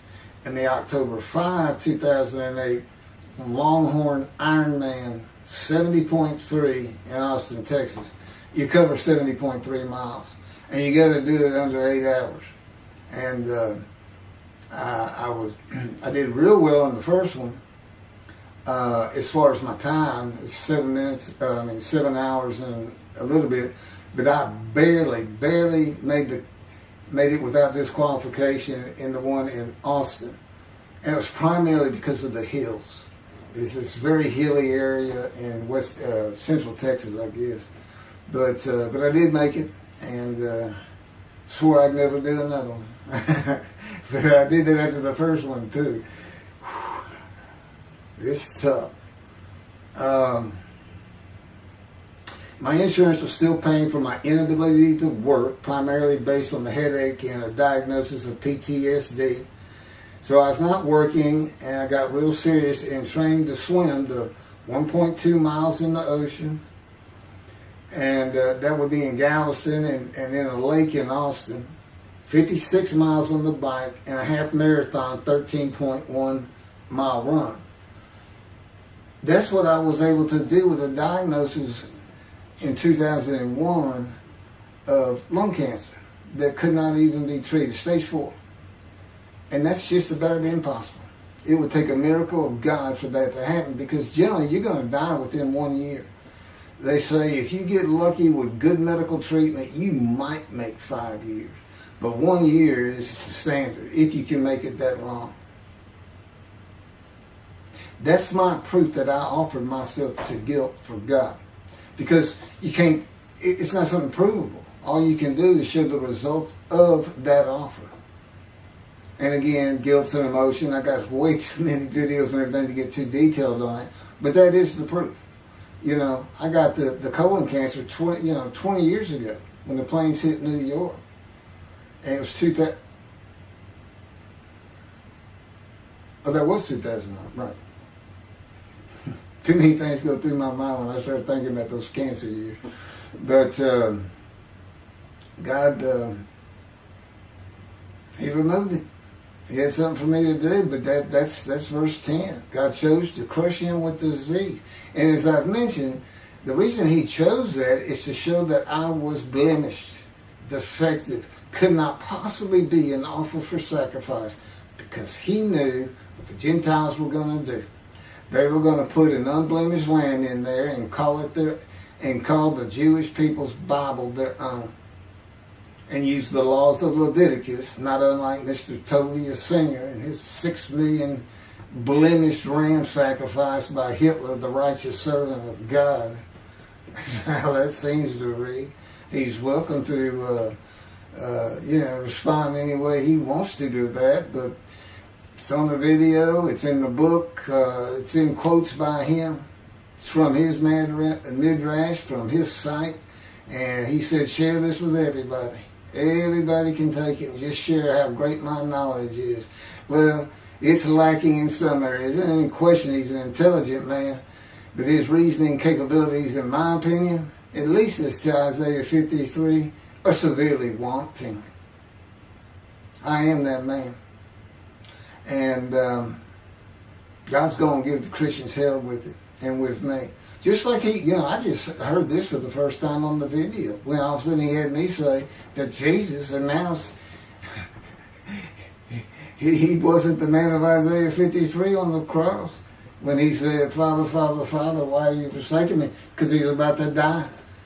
In Isaiah 53, who he thought he was, and he's not, who he didn't fit the verses, but he thought he was supposed to be exposed to death, but given long life. So boldly he goes into the Roman Jerusalem and gets himself taken up. He's not worried. Delusional, yeah, maybe. But as far as I'm concerned, he's nothing but a story. He never existed. And the story starts with the Essenes of the Red Sea Scrolls and the teacher of righteousness. Real quick, I'll go over that. Here's the thing. Their founder is called the teacher of righteousness. Okay? They were great followers of Isaiah. They had the great scroll of Isaiah. They're prolific writers and copyists. They had their own gate at Jerusalem. The Essenes Gate. Now, the New Testament never mentions them. You got Pharisees, Sadducees, Essenes, but they never mention an Essene. And Jesus, quite frankly, would have been one of them, because they embody who he is. They didn't like riches, hated sinning. They didn't like material things. They removed themselves from Jerusalem, in the most part, to those caves by the Dead Sea for that very reason. But they did have a gate. They still had people who would be there, and you know what they would do at the gates? Tell stories. That's what you do. You tell stories, and it is a great story. Here's this guy, he's connected with God. Back then they believed men were gods. Caesar was a god. Over in Egypt you had the same thing going on. It's a common thought that men could be gods. And this story just springs up. And there isn't any question. They'd have gone and questioned him.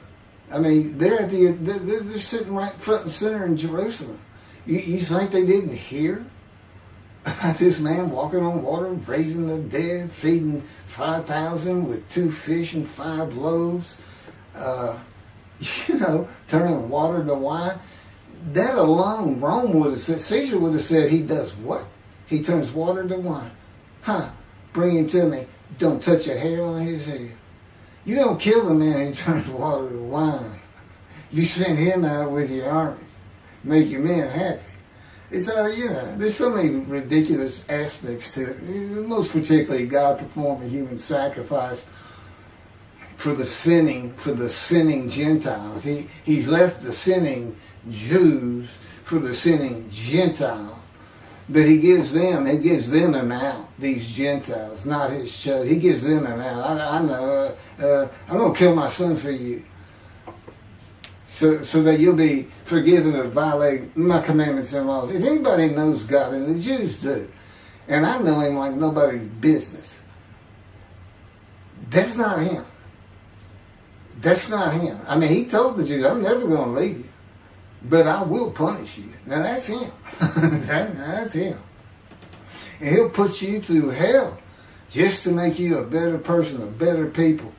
And he has no plans of changing that. He's not going to change the minds and the thinking of billions of people to make them love the Jew. He's just not going to do it. And the practicality is he didn't create man for him to even be able to do that. Now, he could have created humanity where he could do that. He could change the mind of everybody at the same time. But I'll tell you on this, he's been working on my mind for 13 years. It is one brutal cop bump. It's a very one-on-one affair. Now, he says, now, I could just kill everybody. I mean, that's easy enough. That's easy. I could just kill everyone. But he said, that's not, it's all about this. You got to know how to read the Bible. It's written for antiquity first, in the Dark Ages, and then the Age of Enlightenment. I mean, basically, he's saying you've got to go back over it. You've got to check these guys. You got to check Rambam in his speech. God's going to make the world speak Hebrew, or they will be of a pure speech. You got to check some of this stuff. And I read Rashi's. I went through his Isaiah 53 Midrash, and all I can say is very unimpressed. I've seen what he has to say in Malachi. He didn't pick up on any of this. He didn't know what the angel of the Lord is, the angel of the covenant that you desire. He doesn't know how Moses goes by a burning bush that's not consumed. The angel of the Lord is in there, and God speaks. I do. To me, it's just like, well, you just get some basic concepts, and all of a sudden, and quite frankly, it'll open up the scripture to the Jews. They can put the Talmud aside for a little while.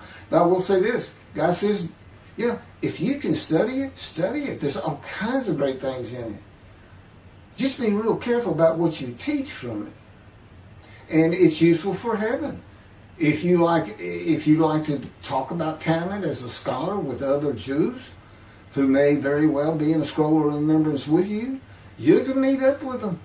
You'll see them in the meeting places, have them over to your room. Y'all can watch the new earth being created and the new peoples of God chosen, and watch the evolution of the chosen people. And humanity, the same as this one. God says, why would I change it? Why would I change it? When I did it, it was perfect. And you can tell Mr. Singer that the evolution that he's talking about, where all of a sudden the world's going to love the Jews, been going on for over 3,000 years, and it hadn't even.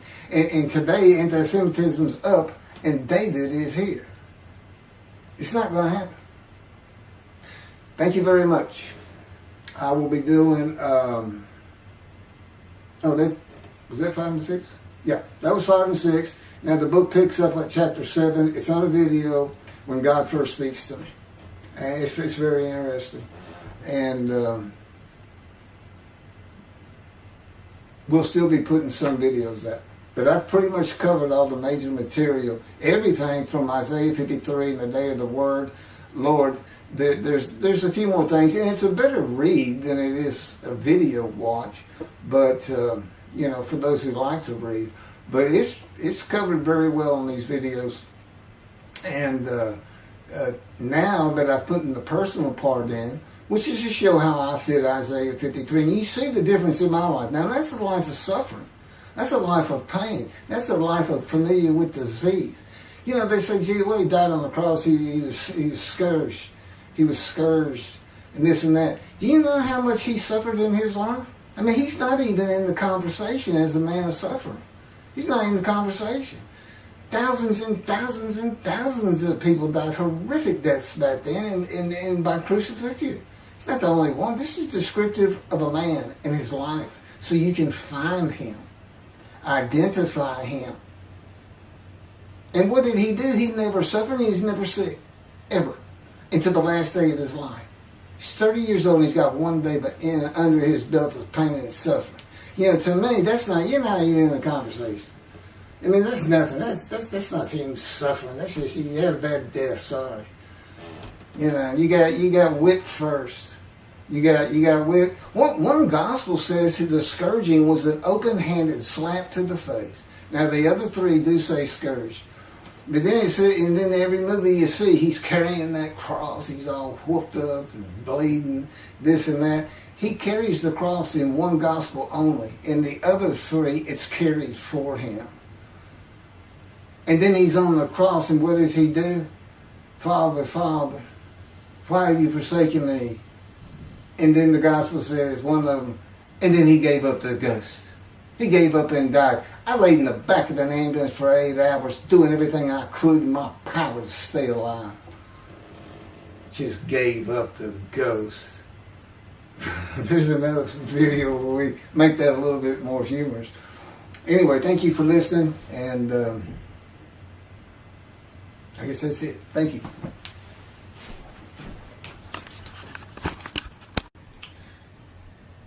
This is a video that leads into a brand new, very distinct, not heard from before, commentary on Isaiah 53, which begins actually in Isaiah 52. Is comprised of 7 videos I have put together in the last month or so, and I'm just putting them all together with a lead-in video explaining these things and why it's so new, novel, and has such a different view of the scripture from that which Judaism teaches regarding a messianic era when David comes, the descendant of David. They often refer to him as King Moshiach. Moshiach means the anointed one. And you'll get the idea from the title of this video real quick. God speaks to an atheist. And it began like this. The doctors who gave me 1 month to live from lung cancer in 2002 that developed from my colon cancer metastasizing would have been surprised that I was still alive, to say the least. I had stopped thinking about the lung cancer years before. The white spots in the x-rays that filled my lungs, like the stars in the night, did not inhibit my breathing or slow me down in any way. At this point in time, I'm training for my first triathlon. And I didn't start small. I did a half Ironman. It's 1.2 miles swim in an ocean, 55-mile bike ride, and half marathon, 13 miles. They call it the 90.3. One Saturday in the fall of 2007, I was cooking lunch in my small kitchen, post-divorce, and at the stove, when God said, from just a little behind me, as though somebody was speaking to me right here, and above my right shoulder, which is disfigured, wash your hands. I turned around to the sink, washed my hands, and turned back to the stove. Now understand, I've been an atheist for 50 years. I mean, I completely denied the existence of God. And then from right here, a small, quiet voice, like an account they had with Elijah at the cave, said, wash your hands. And I simply turned around, washed my hands, and went back to the stove. I didn't say a word to him. I didn't even keep thinking about it. I just did it. That was it. It was as though he had always been there. Just as to Adam. That's what I liken it to. And he dictated this to me. This is from my book, the book of my life that God dictated to me. It's called The Righteous Servant of God of Isaiah 53. No, the life of God's righteous servant of Isaiah 53. And he put it together. And he did it because he actually came to me, as Jeremiah would say, in the womb, but in my first year of life. And like Ezekiel, lit and entered me. So that part of chapter 11 of Isaiah happened well over 62 years ago. That's when that happened. That's when Moshiach was here. For all these rabbis and commentators who have been saying, he's here, no, he's here. Well, he's been here. I've been here a long time. I just wasn't prepared and hadn't even heard his voice yet. But what he did, you know, with Jeremiah, he made sure he was a priestly, godly man and guided his life. With me, it was to make sure I fit every single verse of Isaiah 53 as only I can explain it, what it's for, what it all means, and live a life of suffering familiar with disease. God chose to crush him with disease that he would offer himself for guilt and receive long life to see his children. That's my proof that it happened. They told me 20 years ago, we can't treat this lung cancer. It's too advanced. You're going to die. And you're going to die real soon. You need to prepare for it. And it did crush my life. I stopped working. I just kept waiting to die. And I didn't die. Now I'm training for, at this point in 2007, I'm training for a triathlon. I finally said the heck with it all. And that's the proof. Crushed with disease, exposed to death. That's in verse 12. Exposed to death. And here I am, 20 years later, still going. Hadn't seen a doctor since. Never received any treatment, which is unheard of with lung cancer. And I had colon cancer before that, and I had skin cancer. I'm a man familiar with disease, that God chose to crush the disease. And these 7 videos put together as one, obviously I wouldn't ask or want, and I couldn't do it, to listen to them all at one time. But I know you can mark your spots and everything. But it was spread out in 7 different videos, and I thought, well, the next video I'll do, I'll have a preamble to it and explain. This is not fooling around. Once you learn my version, which comes from God, of when Moshiach comes, the day of the Lord, which is left out of the Messianic era. But if you ignore me, God says, as my role as Elijah, God says, when he does return to his temple suddenly, it's going to be with, and it's not there, it's going to be with utter destruction to the land. Okay, all this is explained, so I'm not going to keep going in detail and carry on with God first speaking to me, but it was as what Adam would have felt like. This is just natural. I mean, to him, you know, having somebody speaking to him from above him, from up here, from within him, it's perfectly natural. And he wouldn't be falling down in reverence and I'm not worthy and all that. It would just be, this is the person who's always talking to me and telling me what to do. The fact that he doesn't see him wouldn't probably enter into his mind. Just, you know, that's just the natural order of the world for Adam and me. Particularly today, 13 years later. Still in God's fire of refinement, preparing me. And now we have the books, they're unpublished. Jewish publisher, Christian publishers, I dare not even send it to them. Because how harsh I am on Jesus Christ, who said he was the man of Isaiah 53. And it's because of him I had to get crushed with cancer. That's what that's all about. God doesn't have to crush you to make you offer yourself for guilt. He just seized Ezekiel and put him through the fire of refinement, the anguish of it, and sent him off to be a prophet to the Assyrian, Babylonian exiles, of which he was one, actually. The book of Ezekiel is the key to Isaiah 53. That's my backup. See, God, these videos, everything, the way where he put angel of his presence and Holy Spirit, that Judaism doesn't recognize. A host of the Lord's host. It's in the book of Joshua, one time. He did it so they wouldn't find it.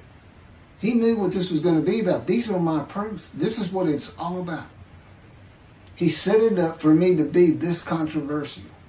You just got to take the Messianic era of Judaism and toss it out the window. And you'll understand why when God has me explain it to you. He controls everything I do, think, and say.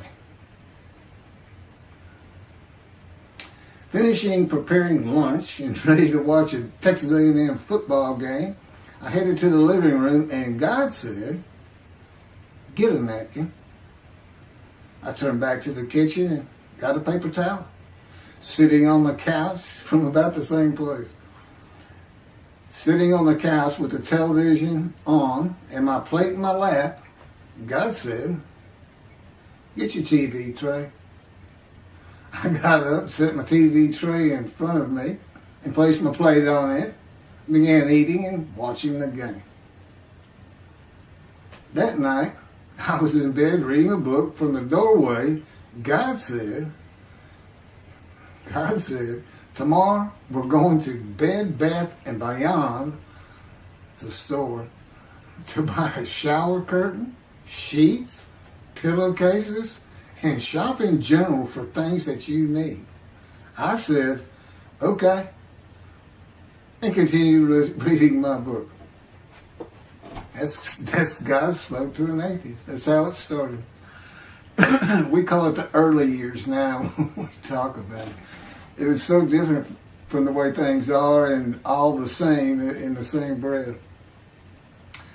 And I have since learned this. It was by his power upon my emotions and thoughts that his presence with me was though he had always been there. In other words, when you read in the Hebrew Bible, God calls somebody's name like little Samuel, and he says, here I am. Here I am. Now there's some accounts of people falling to the ground, but he can put a silent knowing to you. He can put knowledge within you, your mind, where you never hear a word from him. In other words, put into your mind the God of all creation is about to speak to you. And he doesn't have to say, stay calm. He controls emotions. He told me, Keith, I created emotion. And there's nothing I can't do with yours. And believe me, it's been proven to me. I'm not going to get into all that. And then this story goes on. It turns out he had been like Jeremiah from the womb. Let me pass by that. I've never been affiliated with any church or synagogue. I've never had any teaching from yeshiva or seminary. Throughout my life, I did not. Let's put it this way. I was the actual opposite of Jesus Christ. Actual opposite. I'm a sinner. You know, I mean, he took me back. He said, look, you know, because I said, well, I wasn't that bad of a sinner, was I? He said, really? So here we go off in vision like the story of Scrooge and the Ghost of Christmas Past. I start getting smart with him. This is us talking friend to friend. I can talk to him like he's just a buddy sometimes. There is a line I know not to cross. I said, why would you call that a sin? Why is that a sin? He said, Keith, it's a sin. You lied. I said, yeah, but if I didn't lie, I was going to jail.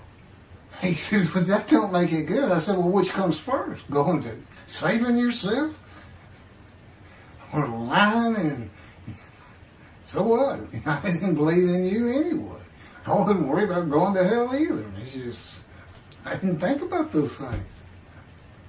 He tells me, no, I didn't let you. That's why I was with you from the get-go. He wanted me to be fresh.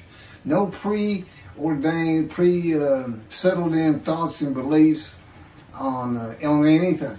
And of course, I grew up in Texas for the most part, so it would have been Christianity. I didn't associate with anybody who was religious. I didn't even know what the term Jesus freak meant. I didn't even know that Jesus died for my sins, supposedly, under their theology. And I didn't know that there was a problem between Judaism and Christianity. Jews and Christians. I didn't know that. I had plenty of Jewish friends. You know, I was in the late 60s, 70s, my formative, going into my teen years, and, you know, you treated everybody as an equal. I never thought about it. Including African Americans, who in my day, we just said blacks. I guess that doesn't go anymore. But had great friends of all kinds. My best friend, I didn't even know he was Jewish until I saw him on Facebook 40 years later. But anyway, Let me jump ahead. Okay, this is how God communicates with mankind. This is what the prophets are all about. It's not just Ezekiel, a spirit lit and entered into me. At that moment, God was speaking. And then he says, at that moment, a spirit entered into me, and then I could hear God's words. So he's saying, and that means God is in his spirits. And it's just imagine the presence of God is his mind, and it is composed of elements of the unseen realm that we can't understand. And spirit he created, and the angel of the Spirit, the Holy Spirit, he created. But that's completely different elements. His presence is different from God's presence. But they're like big clouds.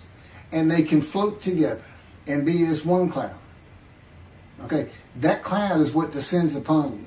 They are within me and without me. If this audience was in a room with me, they would envelop you all around you. You'd be in the presence of God. The difference with me in that room is that that cloud engulfs me, flows through me. It's within and without me, as though there's no break because of my physical structure. My little spirit is a little cloud that also drifted in. That's what it is. And it happened with all the prophets. If they spoke God's words, he was talking to them. He was telling them, write this down. Write this down. All these 20 books or so, of the books of the prophets. Ezekiel, write this down. You got to set this up. Jeremiah, write this down. See, a time is coming. Well, that's the time in Malachi. It all comes together, and you'll find it in all these videos. So, and it doesn't just include Moses and the prophets. The man who wrestled with Jacob. Jacob says he wrestled with a man in divine beings. Well, Judaism doesn't acknowledge the Holy Spirit's a person, which is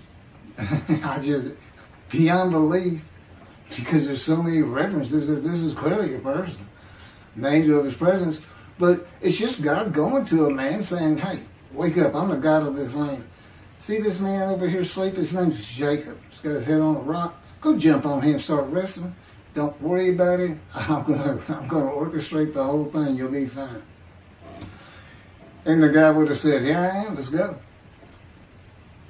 That's how he does. That was in Judaism says the man in divine beings is an angel. No, he's not. That'd be like saying I'm an angel. And you wouldn't want to say that. Well, you wouldn't want to say it to me before he came to me, because that made me mad. But I had a hell of a temper, just like Moses did and like Ezekiel did. And God knows how to knock it out of you to where you smile and laugh a lot, because I never used to. No, well, you got to read the book, and you'll get it. You'll get it. I'm just... just like a lot of people, I've been through too much, hurt too much, suffered too much to have any thought that there's anybody upstairs, who cares about me. It's just don't even mention his name around me. We're either gonna fight or I'm leaving for it, and you'll never see me again. Now do that, because it just makes me angry. All that's gone, by the way. Lots of stories on that. Oh, and the Spirit speaks. He's got his own personality. He's angelic. He has a very childlike voice, and he's just nothing but a ball of humor.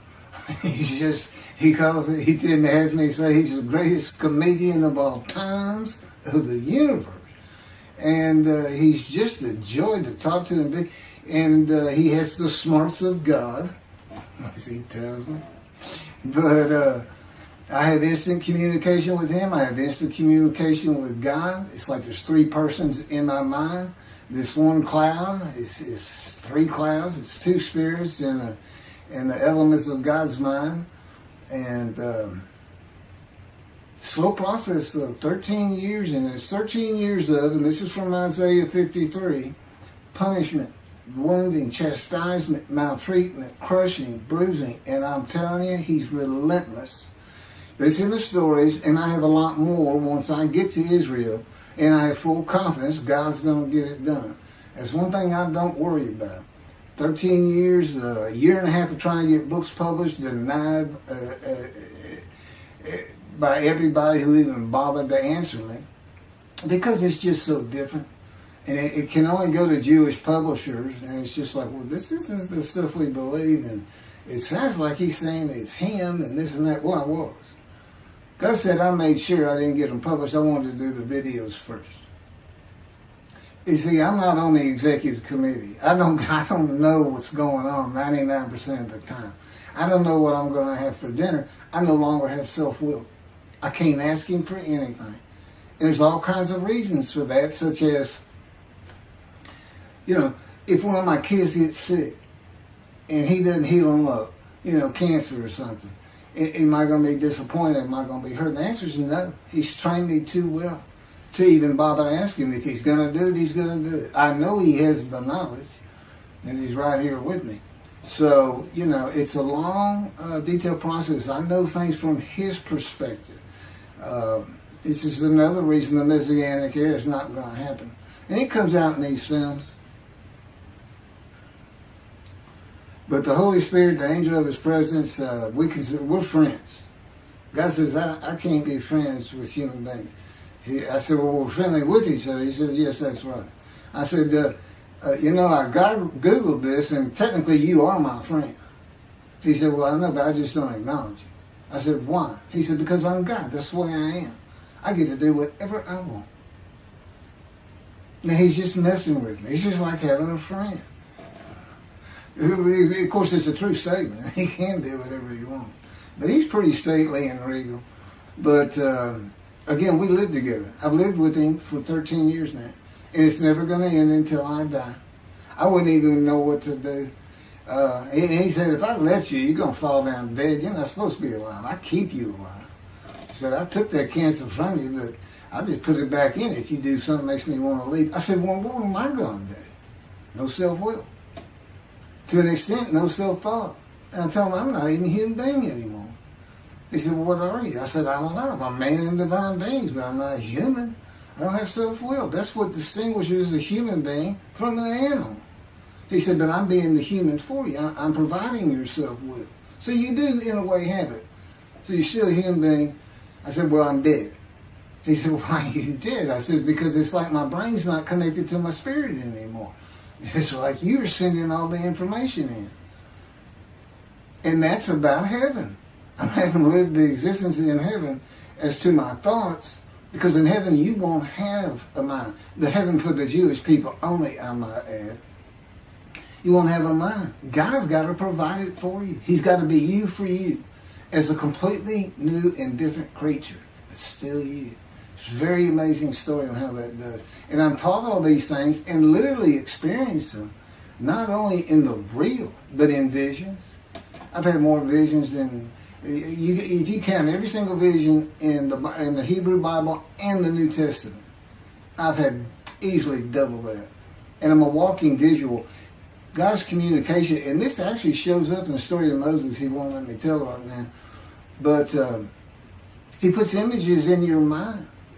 Instead of saying a sentence, you get something in your mind, a picture. Anyway, I call it visuals. And you can be wide awake for those. And I can be in vision wide awake. Okay, so we finished our shopping to get shower curtains and everything. And God said, let's go to the bookstore and get you a Tanakh. To which I replied, what's a Tanakh? I didn't Hebrew Bible, okay. Well, I know the Holy Bible, the New Testament and Old Testament. And on we go. I'm starting to learn for the first time.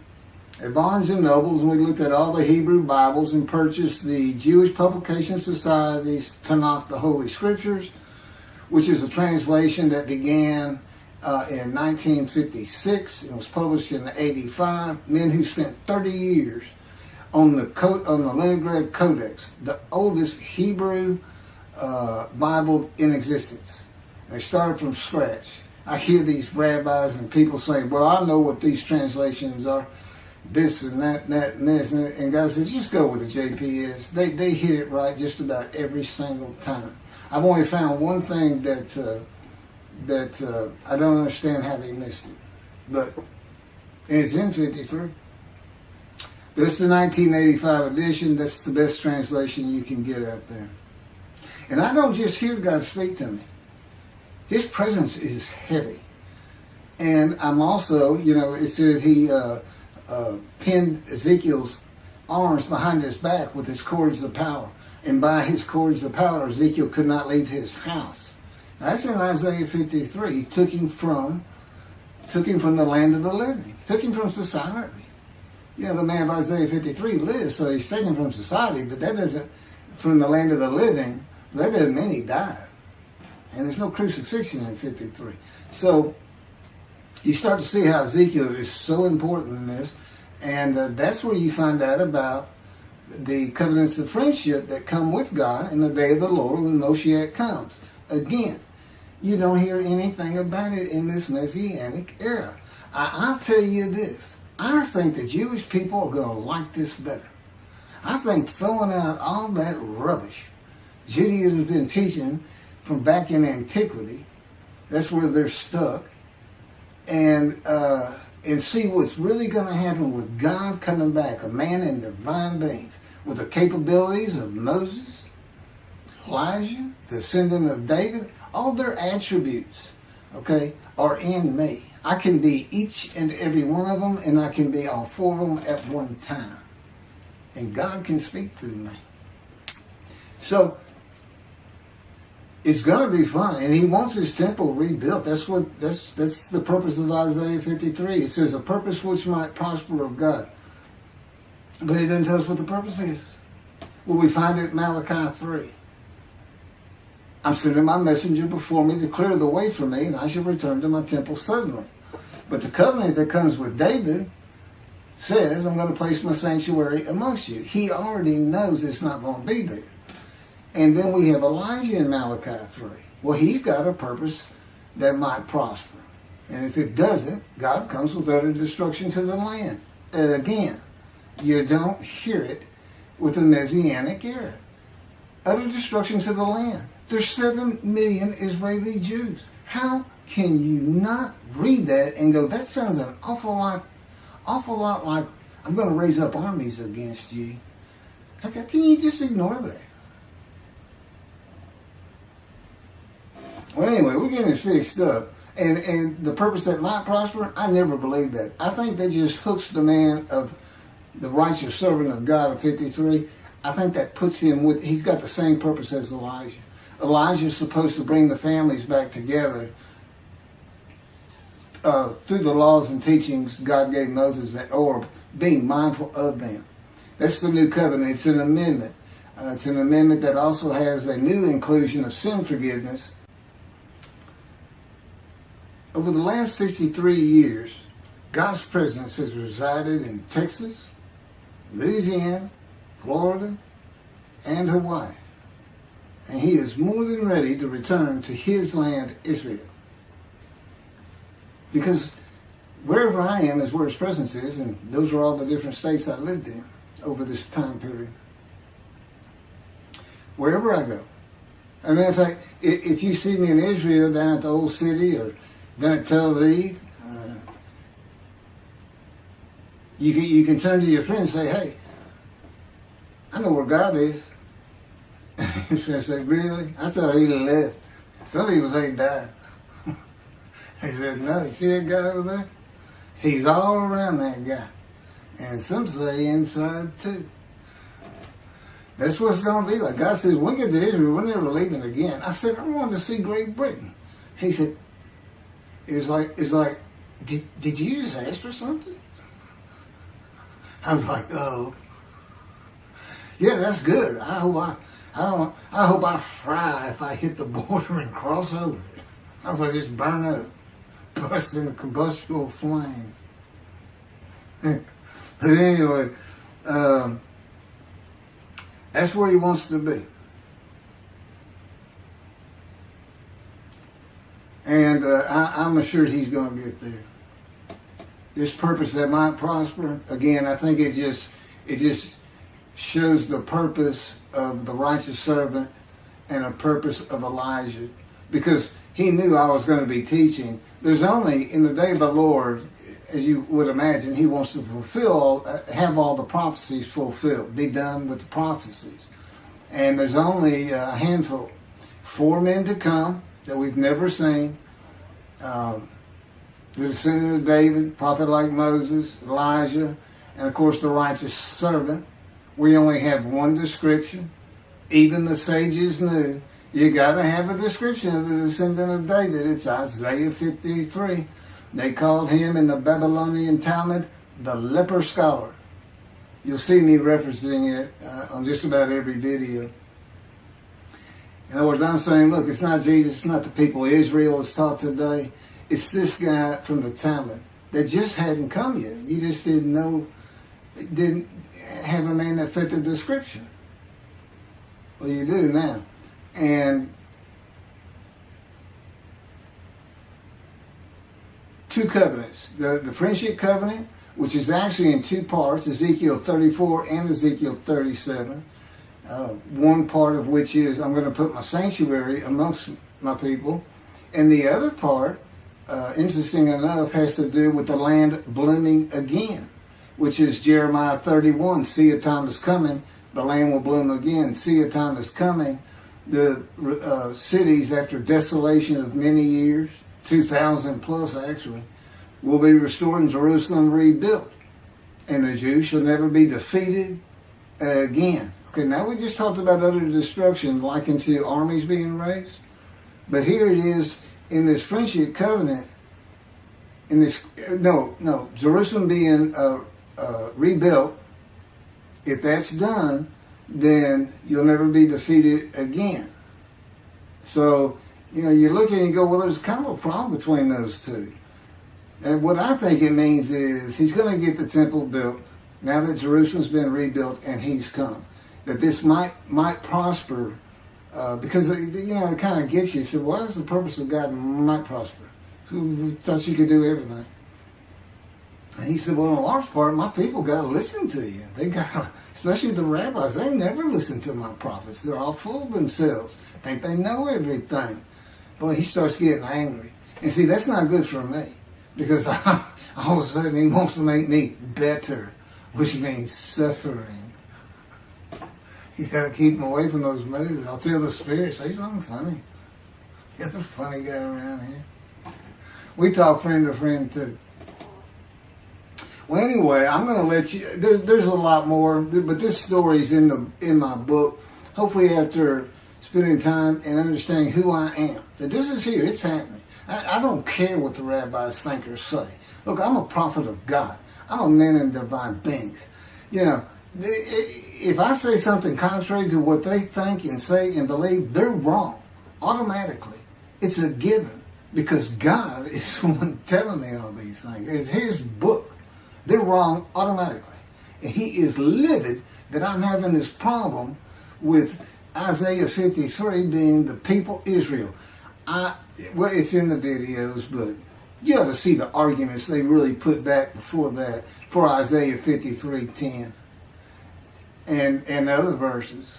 Rabbi Tovia Sangravit's Judaism, he went Christian.